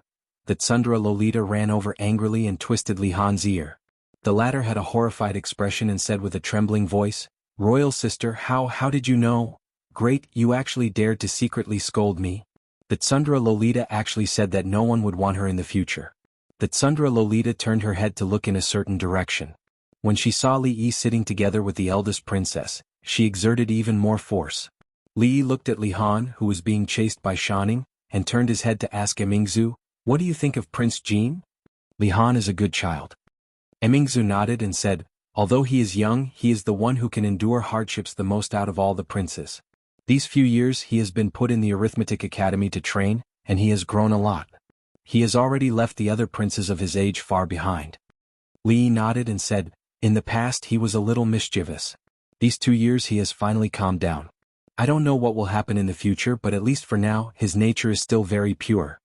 The king of Shu had lost power, and the old emperor was seriously ill. Many princes couldn't wait to enter the capital, and they couldn't wait to start the fight for the throne. Their efforts didn't go to waste. After the prince's invitations and visits, the officials and nobles in the capital finally had some changes in the direction of the court. These days, the voices calling for Prince Jin Li Han to succeed the throne were very loud. After all, apart from his young age, Prince Jin was much better than those princes in some aspects. When he was 10 years old, he had single-handedly crushed the conspiracy of the Qi Kingdom's diplomatic mission, and saved the face of the Jing Kingdom. These few years, he had devoted himself to the study of mathematics, and it was unknown how many difficult problems he had solved for the court, and who knew how many mathematical talents he had trained for the court. Wouldn't it be better for such a person to be the emperor than those idiotic princes? Being young was not a problem. Behind him, there was the eldest princess regent. As the emperor, he just needed to grow up. In the process of growing up, If he could learn 10 or 20% of the eldest princess's knowledge, it would be enough to deal with the complicated political affairs. After all, what the officials cared about was not who would become the emperor, but whether or not the court would be as stable as it was now after that person became the emperor. Would they still be able to follow the eldest princess to get rid of the internal troubles, deter the external enemies, and implement one beneficial policy after another to make the weak Jing kingdom stronger and stronger? Emmingzu looked into the distance and said, I hope that in the future he can be like father. Why do you care so far away? Li glanced at her and said, anyway in a few years? Emmingzu tilted her head to look at him and asked, what about in a few years? Li looked away and shook his head, let's talk about it in a few years. In a pavilion far away from them, Changde helped Emperor Jing to sit down slowly and stood quietly at the side. Prince Ning slowly walked over and helped him tidy up the fur coat on his shoulders and sat beside him. Emperor Jing tilted his head and looked into the distance. These days there seems to be some other voices in the court? Prince Ning nodded and said, a few days ago, there were suddenly more voices in the court calling for Prince Jin to succeed the throne and for Emmingzu to become the regent. Emperor Jing looked forward and murmured, I did not expect that there would be a day when this country could not do without Emmingzu. She has suffered. Prince Ning looked up into the distance and shook his head, although she is a woman as a member of the royal family, this is what she should do. After he finished speaking he looked at Emperor Jing and asked, Imperial brother still hasn't announced it. Are you waiting for next year's court meeting? What do you think His Majesty and Prince Ning are talking about? Li looked at the pavilion in the distance, then looked at Li Xian and asked, why don't you take a look? Maybe Imperial uncle and Imperial father are talking about something important. This is not good, right? Li Xian shook his head and took out the binoculars from his arms. What court meeting? Li Xian frowned and waved his hand, don't talk and don't move. Otherwise I won't be able to see it. When Li Xian was concentrating he needed to isolate himself from the outside world. Li Yi simply held his breath. Mingzhu's lips moved as if she wanted to say something, but in the end she shook her head and let them be. This is Xianer's responsibility. Li Xian looked in that direction attentively and murmured, what my responsibility? What responsibility do I have? If Mingzhu is a man. Li Xian couldn't help laughing. He reached out and patted Li Yi, if Mingzhu is a man, you will die of anger. In order to protect him, you kept him by your side with Mingzhu? Li Xian's body suddenly froze and he could no longer speak. After a long time his face showed anger. He suddenly raised his hand and the binoculars fell to the ground and scattered. His face was ferocious but his body could not stop trembling. He pointed in a certain direction and scolded, what kind of lousy lip reading is this? How dare he use this kind of thing to deceive me? I will kill him when I return. Chapter 941. In order to create a quiet environment for Li Xian, Li Yi and the eldest princess did not make any noise. Li Xian suddenly flew into a rage. After he smashed the telescope in his hand, the atmosphere became even quieter. Li Yi looked away from him and met the eldest princess's eyes. There seemed to be 1,000 words in his heart, but when the words reached his mouth, he could only open his mouth. Mingzhu was the same as him. Because of some news, her state of mind was disturbed, and her eyes lost focus. Some things existed in the heart. Originally they were just doubts, like a veil in the fog, hazy and unclear. Until the wind blew and blew everything away, revealing the naked truth, the doubts in the heart could all be connected. One was the ruler of a country, and the other was the mistress of the harem. Why did they hide it from the officials and secretly leave the capital to come to Qing and prefecture hundreds of miles away? They almost lost their lives there. The old emperor was also very good to Li Xian. He was so good that it was beyond the limit. Almost all of his requests were granted. He was so good that he treated him better than his own son. The empress treasured the crown princess even more. She often brought her to the palace.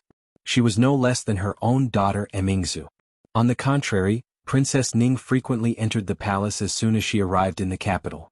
Almost everything she did, she would ask for Mingzhu's company.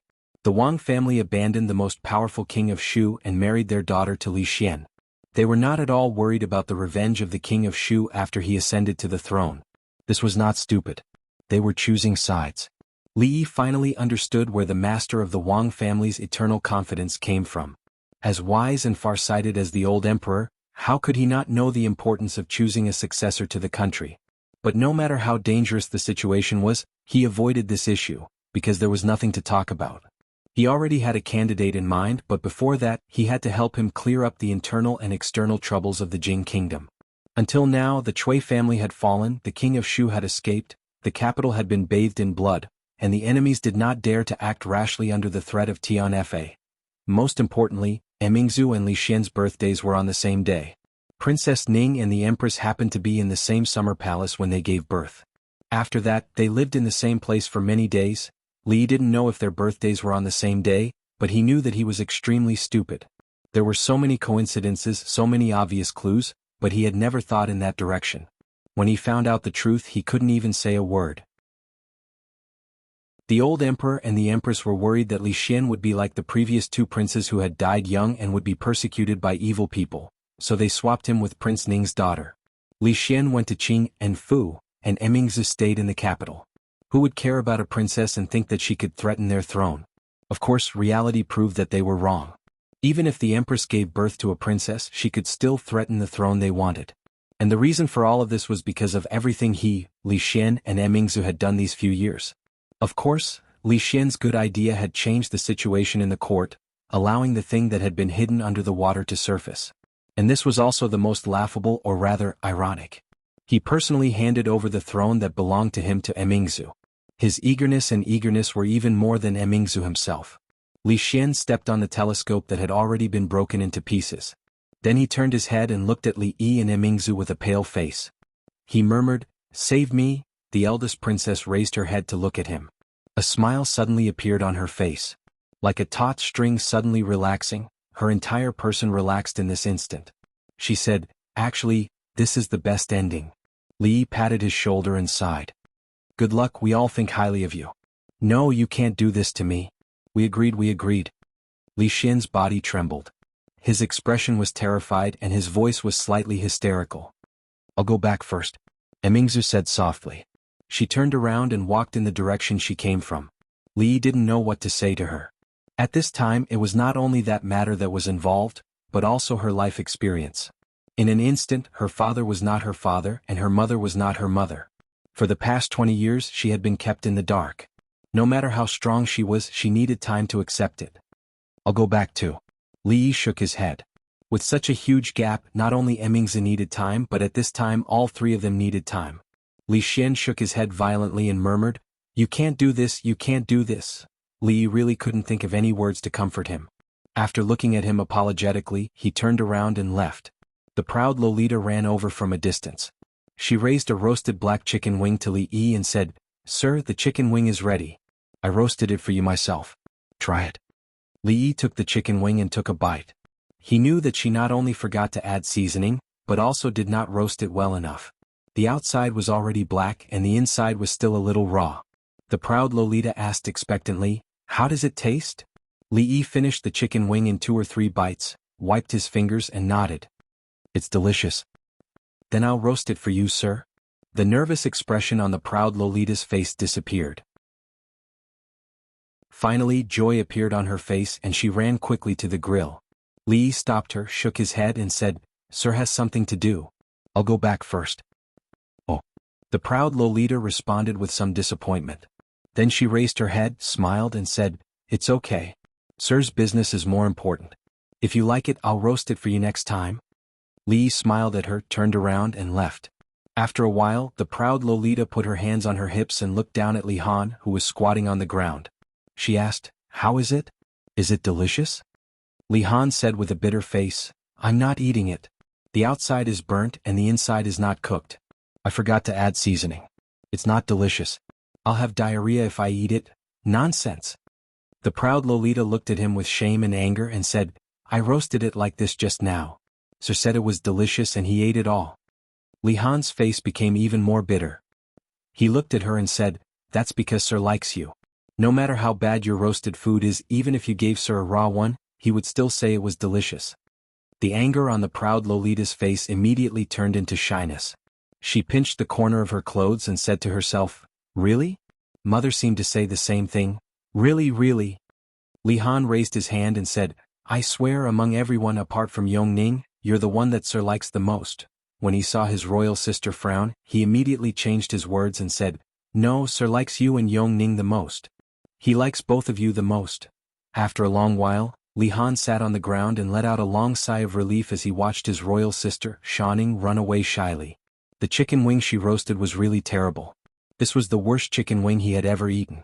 How could Sir lie like this? He even ate it all. Wasn't he afraid of diarrhea? Of course, he could only say these words in his heart this time.